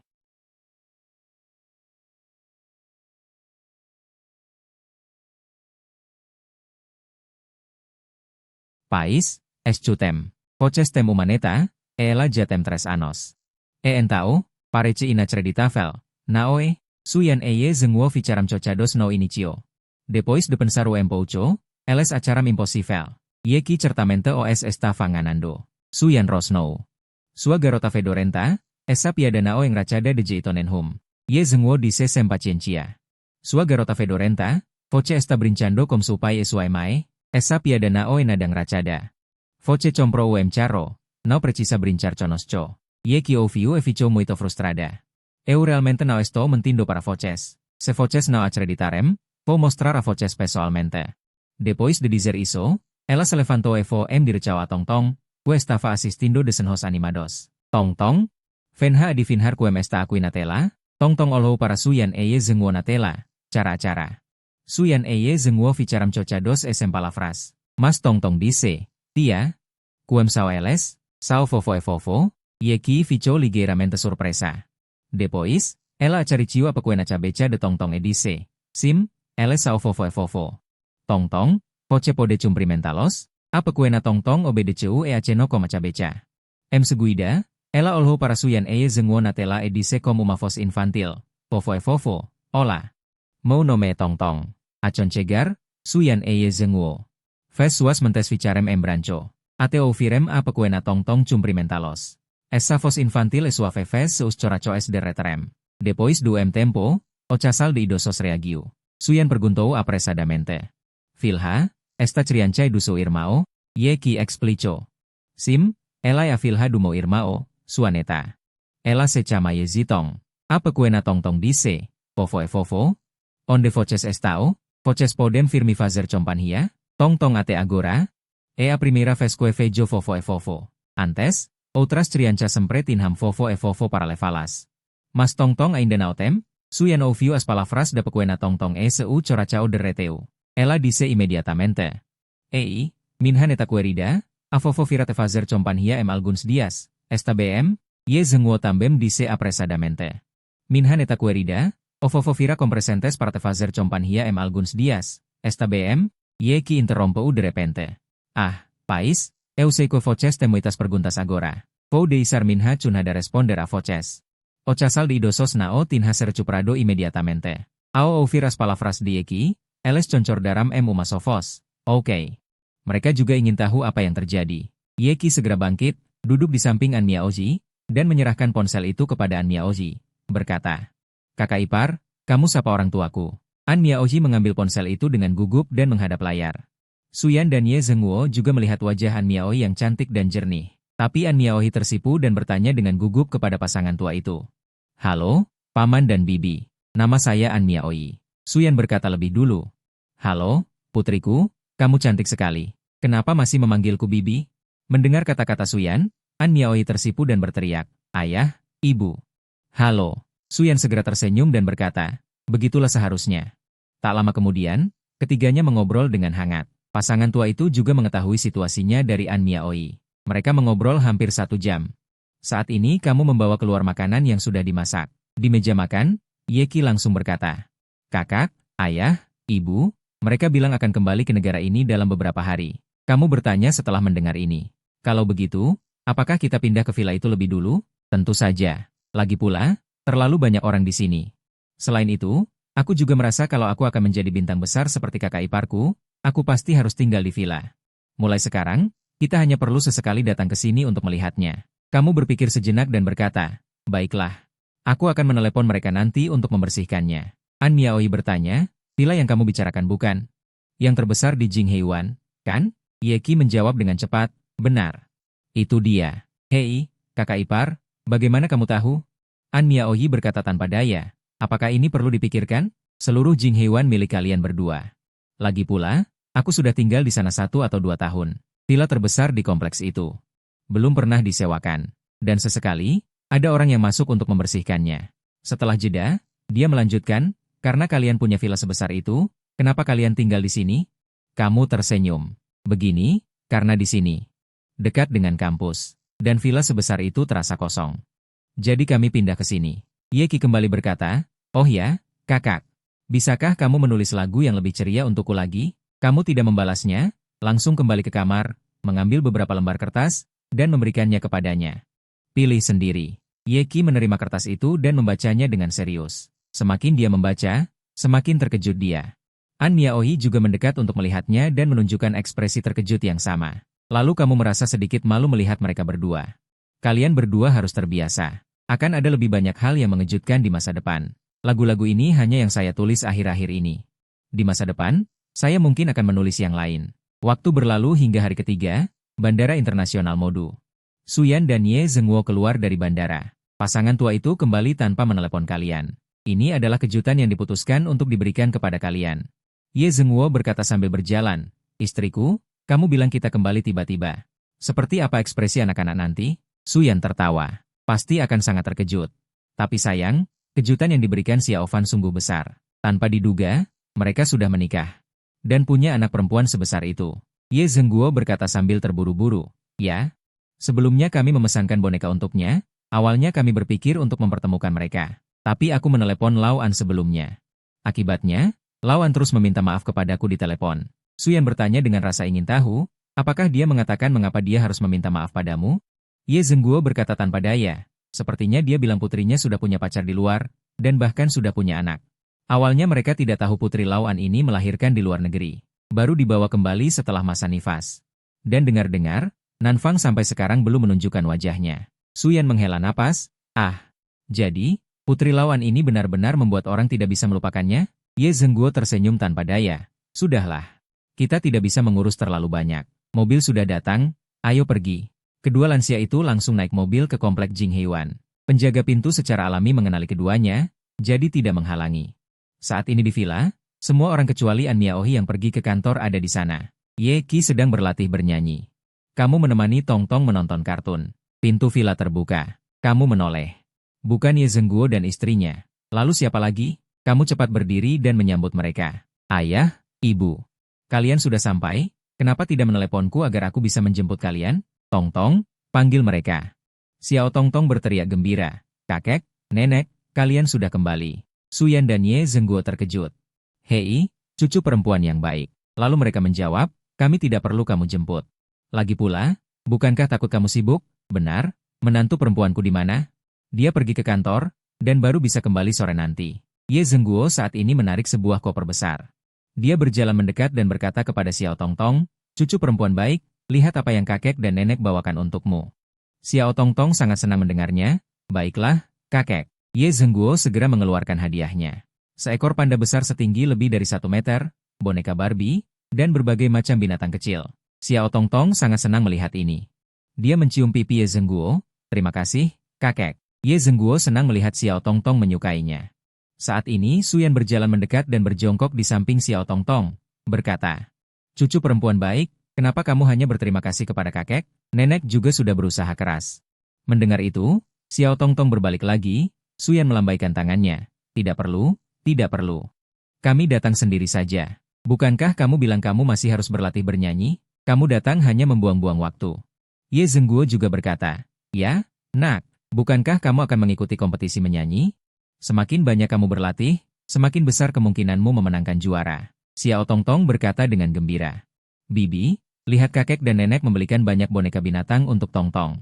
Ye Qi berjalan mendekat dan membelai kepala kecil Tongtong. "Benarkah? Kalau begitu, apakah Tongtong senang?" Tongtong mengangguk penuh semangat. Tongtong sangat senang. Tongtong akhirnya punya kakek nenek untuk menemaninya. Selesai bicara, dia mulai merapikan boneka-boneka pangerannya. Ye Zhengguo membantunya memindahkan boneka-boneka itu ke kamarnya. "Kau bertanya? Ngomong-ngomong, ayah, ibu, berapa hari kalian akan tinggal kali ini?" Ye Zhengguo berkata, "Semuanya sudah diatur di luar negeri. Kali ini kalau tidak ada urusan besar, kami akan tinggal di negara ini, sekaligus menemani cucu kesayangan, Tongtong." Mendengar ini, Tongtong sangat senang. "Benarkah, kakek, nenek, kalian tidak akan pergi lagi?" Suyan tertawa dan berkata, "Ya, kami tidak akan pergi. Mulai sekarang, kakek dan nenek akan selalu menemani Tongtong." Setelah itu, Ye Zhengguo dan Suyan menemani Tongtong.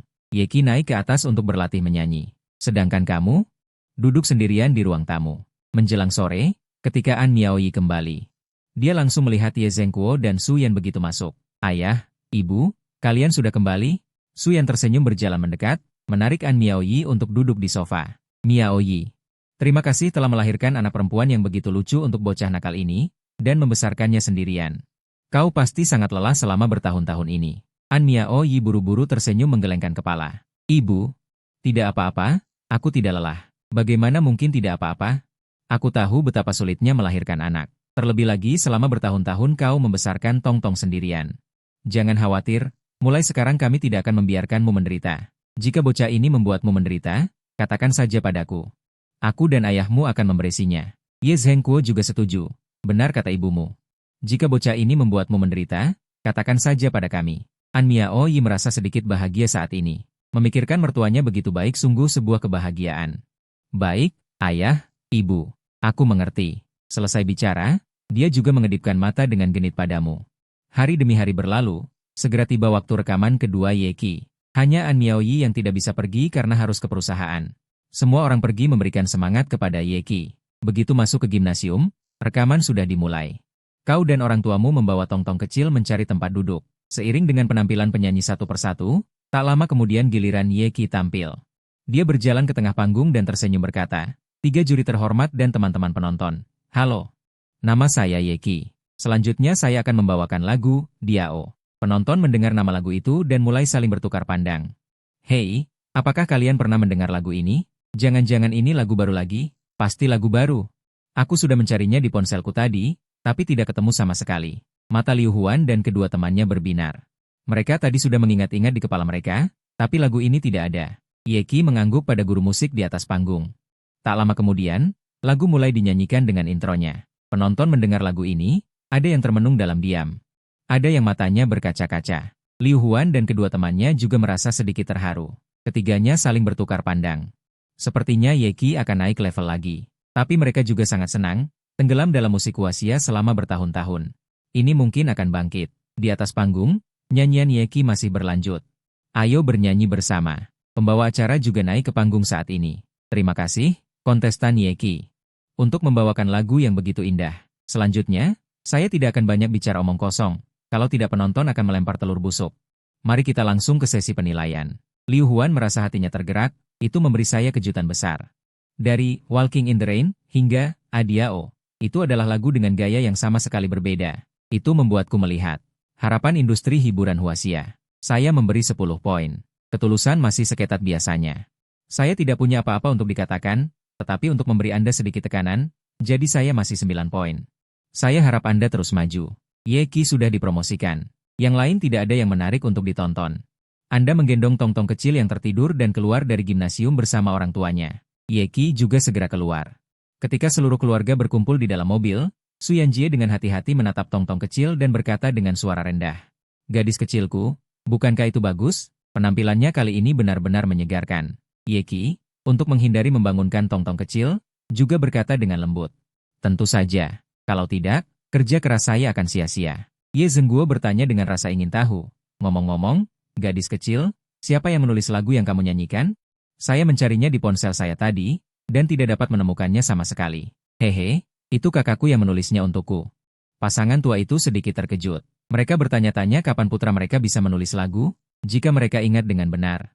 Putra mereka tampaknya belajar komputer, namun, mereka tidak membaca, dan cucu mereka memiliki berkah anak dan cucu. Selama dia menempuh jalan yang benar, seiring dengan siaran program, keesokan harinya, Ye Qi benar-benar menjadi terkenal. Topik pencarian panas tentang dia terlalu banyak untuk disebutkan. Saat ini, Ye Qi masih tertidur, sama sekali tidak tahu bahwa dia telah menjadi terkenal. Sampai dia bangun dan melihat ponselnya, itu semua adalah panggilan tak terjawab dari teman dekat dan pesan WeChat yang dikirimkan kepadanya. Ye Qi mengangkat teleponnya dan menelepon Liu Zian.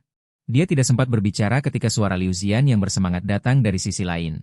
Ye Qi, kamu bisa melakukannya? Ternyata kamu diam-diam berpartisipasi dalam acara itu tanpa memberitahu saudari-saudarimu. Ye Qi menjulurkan lidahnya, sedikit malu dan berkata, Zian, maafkan aku. Saya memutuskan untuk berpartisipasi dalam acara itu secara spontan. Awalnya saya ingin mengajakmu dan Ling, tetapi saya takut kalian tidak akan pergi. Liu Zian mendengarnya dan sedikit marah. Kami tidak peduli, kamu harus mentraktir kami, kalau tidak kamu akan kehilangan kami bertiga, saudari-saudari. Saat itu, suara Zhang Lining terdengar dari telepon, ya, Xiao Qi, kamu sekarang terkenal. Kamu harus mentraktir kami. Ye Qi tentu saja bukan Xiao Qi, dan segera setuju. Baiklah, mari kita berkumpul di depan pintu sekolah pada tengah hari. Setelah mengobrol sebentar, Ye Qi menutup telepon, berpakaian sederhana, dan turun. Kakak ipar, ayah, ibu, selamat pagi. Oh ya, kakak, bisakah kamu memberikan kunci mobilmu kepadaku nanti? Saya akan pergi keluar dengan saudara perempuan saya dari asrama untuk makan siang nanti. Mobil sportku tidak muat. Kau bilang dengan kesal, aku sudah bilang padamu jangan beli. Kau tidak mendengarkan. Sekarang kau bilang tidak muat, Ye Qi membantah dengan tidak puas. Kalau begitu, belilah juga. Kenapa kau tidak bicara apa-apa? Mobil itu tidak dibeli untukku kendarai. Itu dibeli untuk kakak iparmu. Lagi pula, aku sudah memindahkannya atas nama kakak iparmu tempo hari. Ye Qi menatap Ye Zhenguo dengan serius, keduanya. Ayah, ibu, lihat kakakku. Xiao Tongtong memperhatikan ayahnya dan bibinya dengan penasaran dari samping. Dia bertanya-tanya apa yang terjadi pada ayah dan bibinya, mengapa orang dewasa bertengkar seperti ini. Ye Zhenguo hanya menggelengkan kepalanya. Suyan langsung memutus, sudah cukup, kalian berdua. Xiao Fen, berikan kunci mobilmu pada adikmu. Bagaimanapun, kau adalah seorang ayah. Kau tidak bisa membiarkan adikmu mengalah. Ye Qi mengambil kunci dengan gembira, wajahnya masih penuh kesombongan. Kemudian dia berlari keluar. Ye Qi mengendarai mobil ke tempat parkir di sebelah sekolah, memarkir mobilnya, dan berjalan menuju sekolah. Tak lama kemudian, dia sampai di asrama. Liu Zian dan dua lainnya melihat Ye Qi, bangkit, dan menarik Ye Qi untuk duduk di tempat tidur. Ye Qi sedikit bingung dengan tindakan mereka. Setelah ditarik untuk duduk di tempat tidur, ketiga sahabat itu terus menatapnya tanpa berkata apa-apa. Tak lama kemudian, Ye Qi merasa sedikit merinding karena tatapan mereka. Apa yang kalian lakukan? Katakan saja jika ada sesuatu. Liu Zian berkata lebih dulu. Xiao Qi, bukankah kau bilang kau baru bisa debut setelah lulus? Kenapa kau tiba-tiba berpikir untuk debut lebih awal kali ini? Zhang Ling setuju. Ya, Xiao Qi, kau harus menjelaskan kepada kami. Kalau tidak, Setelah mengatakan itu, dia mengepalkan tinjunya. Zhao Lia juga berpura-pura menunjukkan ekspresi serius, jika kau tidak bisa menjelaskannya dengan baik. Jangan salahkan kami karena bersikap kasar. Ye Qi tidak punya pilihan lain. Jadi dia mengangkat tangannya untuk menyerah. Baiklah, aku akan mengakuinya. Begini, bukankah kita pergi makan prasmanan tempo hari? Di sana kami bertemu kakakku dan keponakanku. Ibu keponakanku, yaitu kakak iparku, baru saja membuka perusahaan hiburan. Karena perusahaan ini baru, jadi hanya ada kakak iparku. Saat sedang membutuhkan orang, aku langsung masuk dan mendaftar kompetisi menyanyi. Ketiga orang itu mendengarkan dan tiba-tiba mengerti. Namun, saat ini Zhao Lia menangkap poin pentingnya. Kau bilang kakak iparmu adalah seorang artis? Jujurlah. Siapa kakak iparmu? Jika dia seorang artis, kami pasti tahu.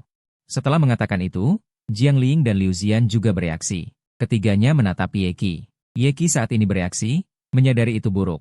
Dia ceroboh. Tapi mereka akan tahu cepat atau lambat. Cepat atau lambat sama saja. Setelah berpikir sejenak, dia berkata, Kakak iparku adalah diva populer An Miaoi. Ketiga sahabat itu mendengar dan mulut mereka ternganga. Bisa memasukkan sebuah apel. Setelah bereaksi, ketiga sahabat itu mulai bertanya dengan penuh semangat. Xiaoqi, apa yang kau katakan benar? Kakak iparmu benar-benar An Miaoi? Kau jangan bohongi kami, kan? Jujurlah, apa kau bohongi kami? Kau sengaja membuat kami tertawa? Kenapa aku tidak percaya? Jika kakak iparmu adalah An Miaoi, jadi kakakmu adalah Zhang Huimin. Ye Qi berkata tanpa daya. Aku benar-benar tidak berbohong padamu, kan? Ketiga sahabatnya memutar mata. Mereka berpikir dalam hati, siapa yang tahu? Melihat waktu hampir habis, Ye Qi berkata, baiklah, waktunya sudah habis, ayo kita pergi. Uang yang kubawa hari ini cukup, kalian bisa menghabiskanku sesukamu. Liu Zian dan kedua temannya segera bersemangat mendengar ini. Baiklah, kalau begitu kita akan menghabiskan uangmu dengan baik, sebagai hukuman atas kebohonganmu kepada kami. Keempatnya keluar dari asrama dan segera tiba di tempat Ye Qi memarkir mobilnya. Ye Qi mengeluarkan kunci mobil, membuka pintu, dan naik. Liu Zian dan kedua temannya mengucek mata mereka dengan tidak percaya. Ye Qi melihat mereka tidak naik mobil, tetapi berdiri di sana menatapnya dengan linglung. Dia berkata dengan tidak sabar, apakah kalian akan naik mobil atau tidak? Jika tidak, aku akan pergi. Kalian bisa naik taksi sendiri. Mendengar ini, Liu Zian dan kedua temannya segera naik mobil. Di dalam mobil, mereka diam-diam, lalu diam-diam lagi. Keluarga mereka tidak baik, jadi ini adalah pertama kalinya mereka naik mobil mewah. Liu Zian bereaksi pertama. Dia berkata, Xiaoqi, kamu tidak menyewa mobil ini untuk kami, kan? Mobil ini pasti mahal, kan? Ye Qi mengemudi tanpa berbicara. Dia berpikir dalam hati, bagaimanapun juga mereka tidak akan percaya. Dia terlalu rendah hati di depan mereka sebelumnya, jadi lebih baik memberikan sesuatu yang nyata untuk membuktikannya. An Miaoi telah memposting lagu-lagu Ye Qi di Weibo, yang tentu saja menimbulkan kegemparan. Lagu ini baru saja dirilis, dan unduhannya telah menembus 200.000 dan terus meningkat. Karena hasil yang luar biasa ini, berbagai perusahaan hiburan dengan cepat mengetahui tentang Ye Qi dan memerintahkan orang-orang di bawah mereka untuk mencari tahu kontak Ye Qi. Segera, mereka menggunakan hubungan mereka untuk menemukan kontak Ye Qi, termasuk Wansheng Entertainment. Saat itu, Ye Qi belum tahu dia sedang dicari. Dia mengemudi dengan cepat ke restoran barat kelas atas. Dia turun dari mobil. Liu Zian dan kedua temannya membuka mulut kecil mereka karena terkejut. Jika mereka tidak salah ingat, konsumsi per orang di sini setidaknya 5.000. Zhang Ling bertanya dengan cemas, Xiaoqi, kamu tidak akan mengajak kami ke sini, kan? Ye Qi mengedipkan matanya, benar, disinilah. Bukankah aku bilang pagi ini aku akan mengajak kalian makan besar? Liu Zian berkata dengan tidak percaya. Apakah kamu memenangkan lotre? Ye Qi melambaikan tangannya, anggap saja aku memenangkan lotre. Baiklah, ayo kita pergi. Setelah berbicara, dia menarik ketiganya masuk. Setelah mereka masuk, mereka dibawa ke suatu tempat oleh pelayan dan duduk. Ye Qi mengambil menu dari pelayan dan memberikannya kepada Liu Zian dan kedua temannya, berkata,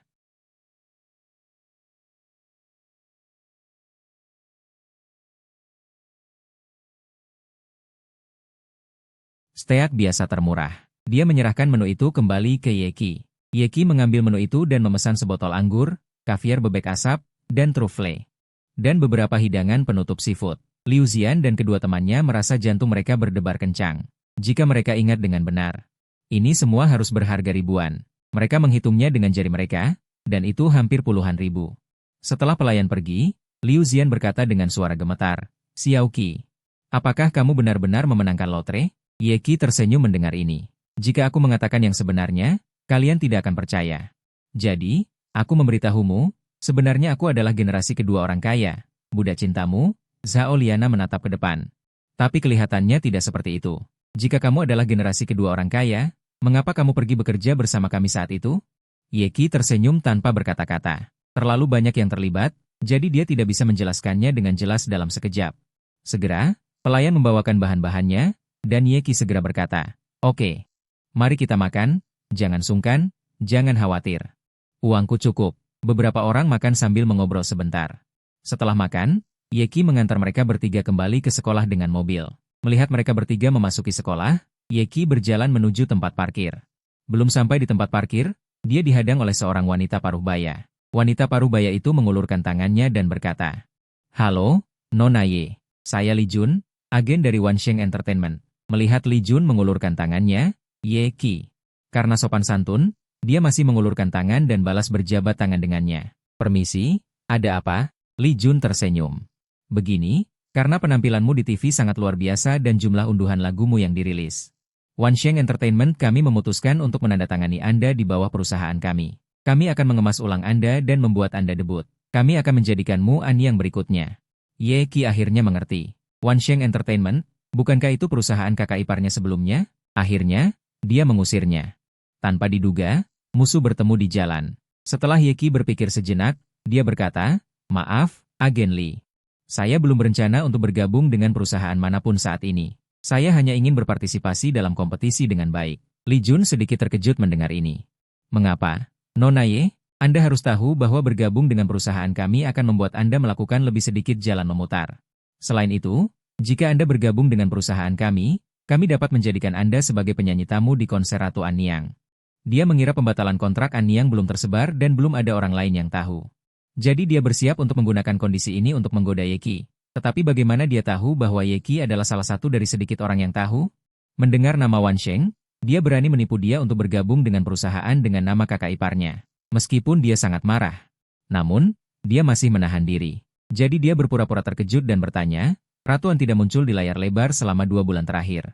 Ternyata sedang mempersiapkan konser?" Li Huan mendongak dengan bangga. "Itu benar. Untuk melatih pendatang baru, perusahaan telah berdiskusi dengan Ratu Anyang.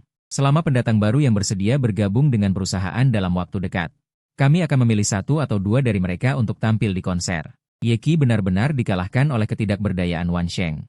Kakak iparnya telah meninggalkan perusahaan, tetapi dia masih menggunakan nama kakak iparnya untuk memamerkan kekuatannya di mana-mana. Ye Qi tidak ingin mengatakan sepatah kata pun lagi padanya. Lagi pula, semakin banyak dia berbicara, semakin dia merasa menjijikan. Namun, dia masih berkata dengan sopan, "Maaf, saya masih punya urusan. Mengenai bergabung dengan perusahaan Anda, saya belum punya rencana ini untuk saat ini." Setelah berbicara, dia berjalan menuju tempat parkir. Li Huan melihat Ye Qi pergi. Bagaimana mungkin? Bagaimanapun, sangat sulit untuk menemukan bakat seperti Ye Qi. Setelah berpikir sejenak, dia mengejar dan berkata, "Nona Ye, bukankah Anda ingin bekerja sama dengan Ratu An?" Ye Qi mengabaikannya. Berjalan ke mobil, membuka pintu, masuk, menutup pintu, menurunkan jendela, dan menatap Li Huan sambil berkata, "Perusahaan ini benar-benar tidak tahu malu. Mereka mengusir orang lalu tidak mau melepaskannya. Menggunakan nama orang lain untuk pamer di mana-mana. Apakah kalian tidak takut karma dengan begitu tidak tahu malu?" Setelah berbicara, dia tidak lagi memperhatikan Li Huan, menutup jendela mobil. Dia mengendarai mobil pergi, meninggalkan Li Huan yang terpana. Setelah beberapa saat, dia pulih.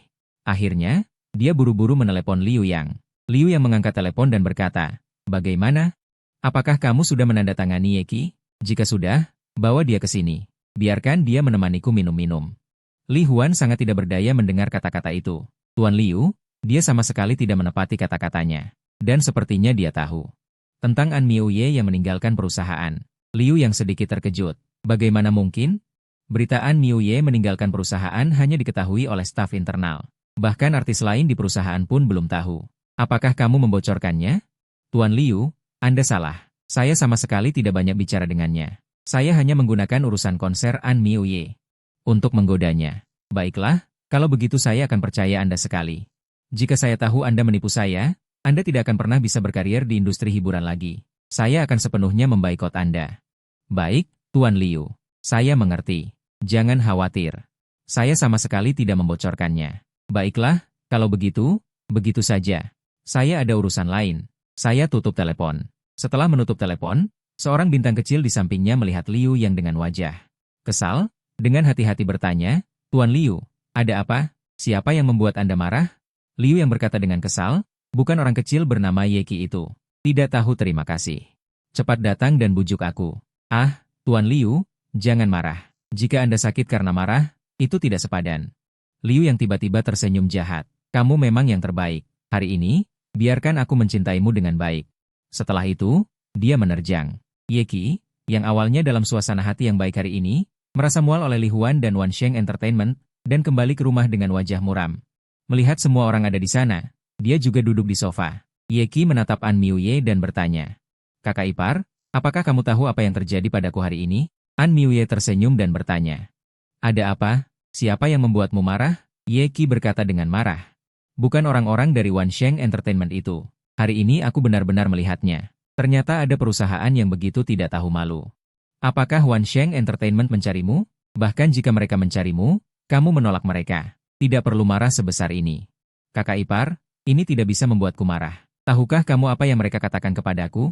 Mereka bilang selama aku bergabung dengan perusahaan mereka, aku punya kesempatan untuk ikut konser kamu, bahkan tampil sebagai bintang tamu di konser kamu. Ketika Ye Qi mengatakan ini, wajah An Miuye juga tidak sedap dipandang. Ye Zhenguo dan Suyan, yang tidak tahu situasinya, merasa bingung. Mereka tidak tahu bahwa menantu perempuan mereka akan mengadakan konser. Jadi Suyan bertanya, Miuye bukan milik perusahaan mereka. Bagaimana mereka tahu kapan Miuye akan mengadakan konser? Lagi pula, Miuye tidak berencana mengadakan konser. Ye Qi kemudian berkata, Bu, begini ceritanya. Ye Qi menceritakan seluk-beluk kejadian itu. Setelah mendengarnya, Suyan dan Ye Zhenguo juga terlihat kesal. Ini kesempatanmu untuk lahir. Mi Yao, ini tentang bagaimana Anda akan menyelesaikannya. An Miao merenung sejenak. Tapi dia tidak mengatakan apa-apa. Dia berjalan ke lantai atas sendirian. Setelah An Miao naik ke atas, ruang tamu menjadi sunyi sejenak. Ye Zhenguo mengerutkan kening. Suyan menghela napas lega. Dia mengulurkan tangan dan membelai rambut Tongtong kecil di sebelahnya. Tongtong kecil sedang menunduk bermain dengan boneka barunya. Seolah-olah merasakan ada sesuatu yang salah dengan suasana itu. Dia mendongak dan bertanya dengan lembut, Nenek, apakah ibu marah? Suyan berkata dengan lembut, ibumu tidak marah. Ibu pergi sibuk. Anda berdiri dan berkata kepada orang tua Anda, Ayah, Bu, tolong temani Tongtong bermain dulu. Saya akan pergi melihat Miao. Ye Qi juga berdiri. Aku juga pergi. Dengan dorongan lembut, pintu terbuka. An Miao berdiri di dekat jendela, menatap keluar. Punggungnya tampak agak lelah. Anda berjalan menghampiri dan memeluknya dengan lembut dari belakang. Jangan marah pada orang seperti itu. Tidak sepadan. An Miao tidak menoleh, suaranya sedikit rendah. Saya tidak marah. Saya merasa jijik. Mereka menggunakan nama saya untuk menipu orang, bahkan menipu Xiao Qi. Jika saya tidak mendengar Xiao Qi hari ini, saya tidak akan tahu mereka masih melakukan hal seperti itu. Anda memutarnya menghadap Anda. Melihat matanya yang sedikit memerah, Anda terkejut. Biarkan saya yang menangani masalah ini, oke? An Miao menggelengkan kepalanya. Jangan impulsif. Lingkaran ini memang seperti itu. Sulit untuk mencegah bahaya yang tersembunyi. Kita baru saja menjejakkan kaki, dan saya tidak ingin Anda mendapat masalah lagi karena saya. Anda terkekeh dan membelai wajahnya. Kamu adalah istriku. Jika aku tidak melindungimu, siapa lagi yang akan melakukannya? Lagi pula, bagaimana keadaan Wansheng Entertainment sekarang? Kamu tahu betul. Mereka tidak berani melakukan apapun. An Miao bersandar padamu, berkata dengan muram, aku hanya merasa lelah. Aku hanya ingin bernyanyi dengan baik dan menemani Tongtong dengan baik.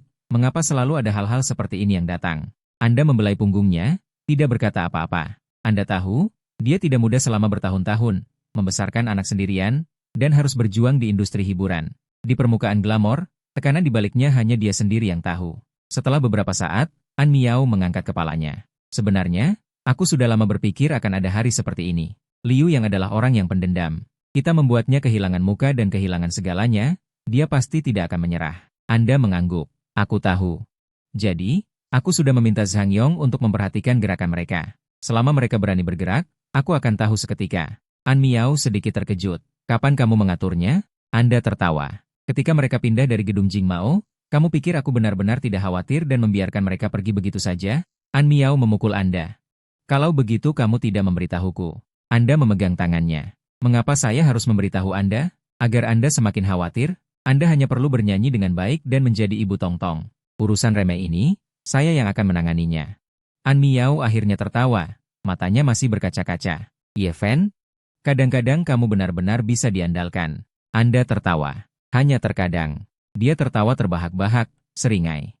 Cukup. Kalian berdua sedang berbicara ketika teriakan Ye Qi terdengar dari lantai bawah. Kakak ipar, turunlah makan buah. Anda dan An Miao saling tersenyum, bergandengan tangan menuruni tangga. Ye Qi sedang memotong semangka. Tongtong kecil mencondongkan tubuh ke samping, menatapnya dengan penuh harap. Suyan mengingatkan di samping, hati-hati dengan tanganmu. Qi. Ye Zhenguo memegang ponselnya, seolah sedang memproses email. Melihat Anda turun, Xiao Fen, saya baru saja menerima kabar. Wansheng Entertainment baru-baru ini sedang menghubungi beberapa produser musik. Sepertinya mereka ingin merekrut orang. Anda mengangguk. Saya juga mendengarnya. Mas para OS produtores kue trabal haramcom An Miaoi, Elizabeth de sua forca enao serao facilmente levado sembora. An Miaoi esta uem pouco preocupada. Com tantos metodos de retenchao, eles podem ofrecer precio muito alto. Duem tapinha nas maos dela. Podemos fornecer o dinheiro. Nos também temos chenyi. Seles realmente valorizamos es lucros de curto prazo, naovel apena insinyur mbora, acrescento yeki. Sim, chunhada. Voce sua propria cheve agora. Kue tipo de produtor voce nau con seguen contrar, alem diso, mo irmão também pode compor. Voce even. Suas musicas autoda suas, como posso sentir kue uem sonho, voce pode pensar kue unas ci para iso, mas nunca descobri antes. Yeki riu. Parecom iso. Seu elogiar voce duas vezes, voce fai for paroche. A familia con verso eriu, e atmosfera ficho leve novamente. A noite, an miaoi cozinho pessoalmente varios pratos de sua especialidade. O pequeno tong-tong comeu com a boca cheia de oleo. De se voce de ruemje ito. A comida de sua emae a melhor. Depois de comer, voce a companha o pequeno tong-tong para brincar de blochos na sala de estar. An miaohi eye kilafaram a loucha na cozinha. Ye zengwo esu yang jogaram sadres na faranda. Olhando para esta cena, su corachao se aqueche voce sentiu que esta era a vida que voce queria. Alguns dias depois, a competição de Yeki chegou a semifinais. Desta vez, ela escolhe uma música pop animada, outra de sua autoria. A letra simples, a melodia cativante e fácil cantar junto. Antes de subir ao palco, Yeki estava um pouco nervoso e seguro sua mau tempo todo. Irmão, seu escuchar a letra, voce olho com diversão. Voce nao é sempre confiante, porque voce está comedo no momento crucial, ele fez bem chinho. Nao é a primeira vez que voce canta uma música de amor emu em palco tão grande, esse o público não gostar, esta música é ótima.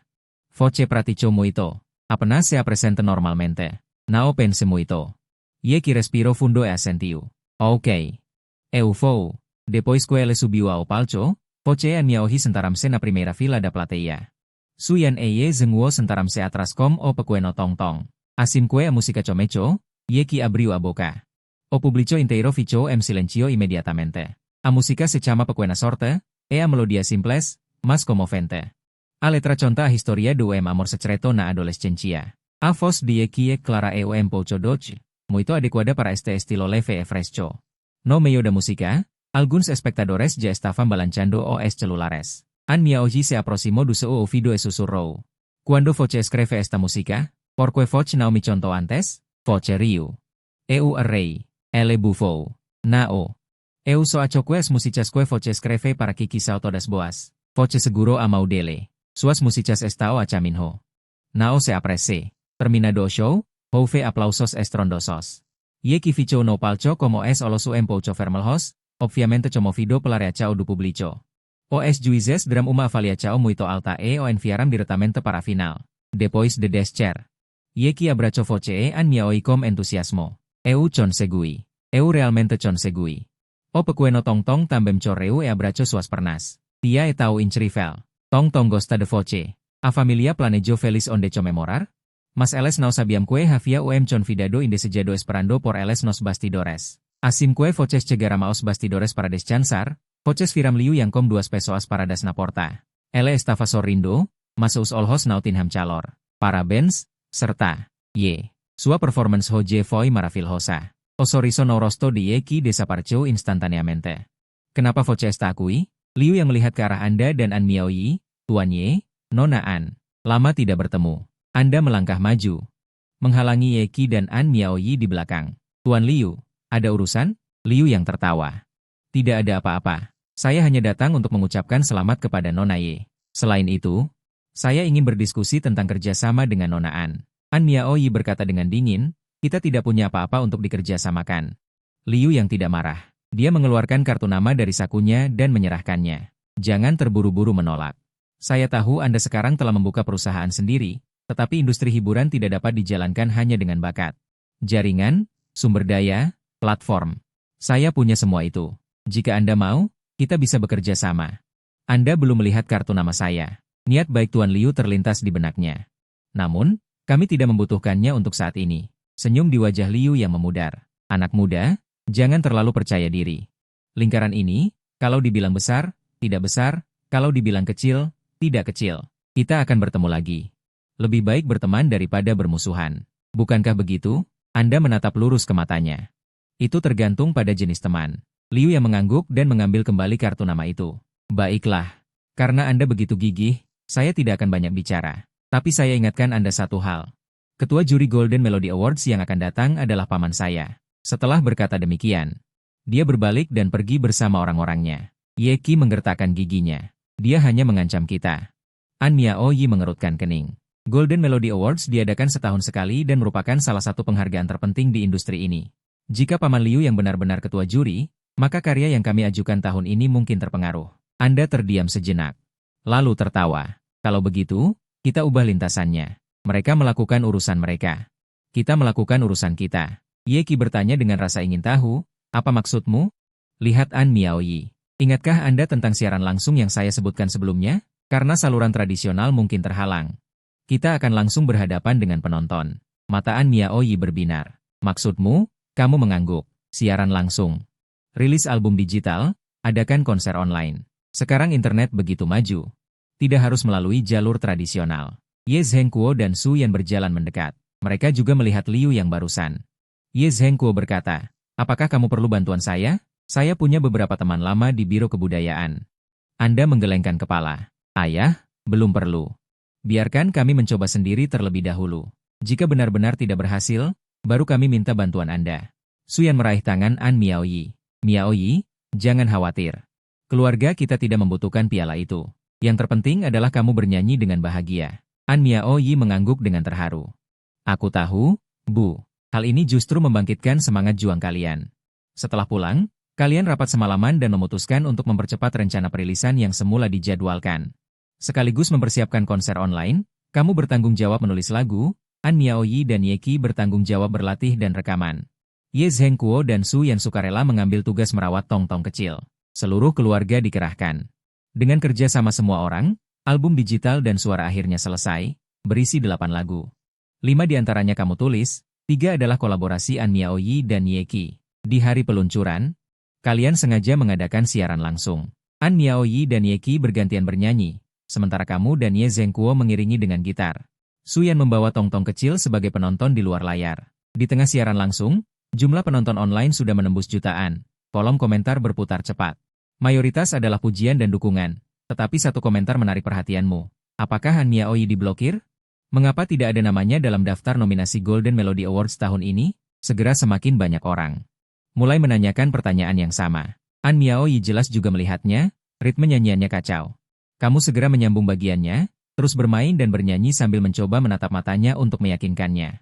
Setelah siaran langsung berakhir, kalian memeriksa situs web Golden Melody Awards dan menemukan bahwa karya yang diajukan An Miaoyi tahun ini.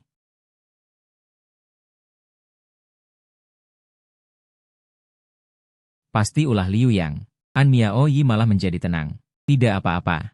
Sudah kuduga. Kamu menggenggam tangannya. Sepertinya. Saatnya memberi mereka kejutan. Keesokan harinya, kalian mengumumkan akan mengadakan konser online gratis dalam seminggu. Dengan tema, musik tanpa batas. Begitu berita itu keluar, langsung menjadi trending topik. Liu yang jelas tidak menyangka. Kalian akan bertindak begitu langsung, mencoba menghubungi pihak platform untuk menekan, tetapi pihak platform, mengingat besarnya trafik dan konten berkualitas yang kalian berikan, memilih untuk mendukung kalian. Di hari konser, jumlah penonton kembali menembus puluhan juta. An Miaoyi dan Ye Qi dalam keadaan prima, menyanyikan lebih dari 10 lagu berturut-turut. Di akhir, seluruh keluarga bahkan menyanyikan lagu, Keluarga Tercinta, bersama. Penampilan tong-tong kecil yang lahir dari ibu dan dibesarkan oleh ayah menjadi daya tarik utama. Setelah konser, penjualan album digital meroket, langsung menduduki puncak tangga musik. Banyak musisi di industri ini memposting ulang dan berkomentar, menyatakan dukungan mereka. Yang lebih mengejutkan kalian adalah beberapa juri senior Golden Melody Awards secara publik menyatakan bahwa hasil seleksi tahun ini tidak adil dan menyarankan peninjauan ulang. Di bawah tekanan opini publik, penyelenggara Golden Melody Awards terpaksa mengeluarkan pernyataan bahwa mereka akan membentuk tim investigasi independen untuk meninjau proses seleksi. Liu yang sama sekali tidak terdengar lagi. Ada laporan bahwa karena insiden ini, ia kehilangan kepercayaan Dewan Direksi dan mungkin akan dicopot dari jabatannya sebagai presiden. Sebulan kemudian, Golden Melody Awards mengumumkan kembali daftar nominasi. Nama An Miaoyi dan Ye Qi tertera dengan jelas. Akhirnya, An Miaoyi memenangkan penyanyi wanita terbaik, dan kamu memenangkan pendatang baru terbaik. Di panggung penghargaan, An Miaoyi memeluk piala dengan mata berkaca-kaca. Penghargaan ini bukan milikku sendiri.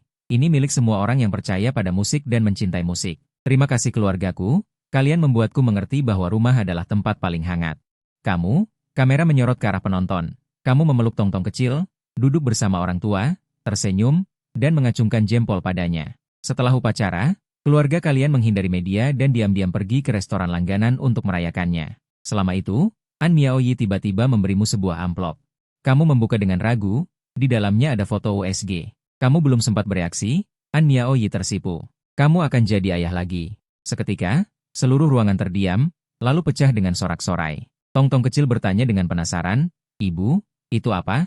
Kamu mengangkat putrimu dan menunjuk foto itu. "Tong-tong, kamu akan punya adik." Tong-tong kecil melebarkan matanya. "Benarkah? Tong-tong akan punya adik laki-laki dan perempuan?" An Miaoyi tersenyum dan mengangguk. "Benar kan?" Tong-tong senang. Si kecil Tong-tong bertepuk tangan kegirangan. Senang, Tong-tong akan berbagi mainan dengan adik laki-laki dan perempuannya. Suyan dan Ye Zhengguo saling pandang dan tersenyum. Mata mereka penuh kebahagiaan. Ye Qizi berteriak ingin menjadi ibu baptis anak itu, memberinya angpau besar. Melihat keluarganya berkumpul dengan harmonis, kamu menggenggam tangan An Miaoyi, merasa bahwa hidup sudah cukup, tidak ada lagi yang diinginkan. Di hari-hari berikutnya, kalian terus membuat musik yang disukai, menemani anak-anak tumbuh dewasa. Terkadang akan ada tantangan dan kesulitan, tetapi selama keluarga bersama, tidak ada yang tidak bisa dilewati. Inilah hidup, penuh kejutan dalam kesederhanaan, kehangatan dalam kerinduan, dan kisah kalian terus berlanjut.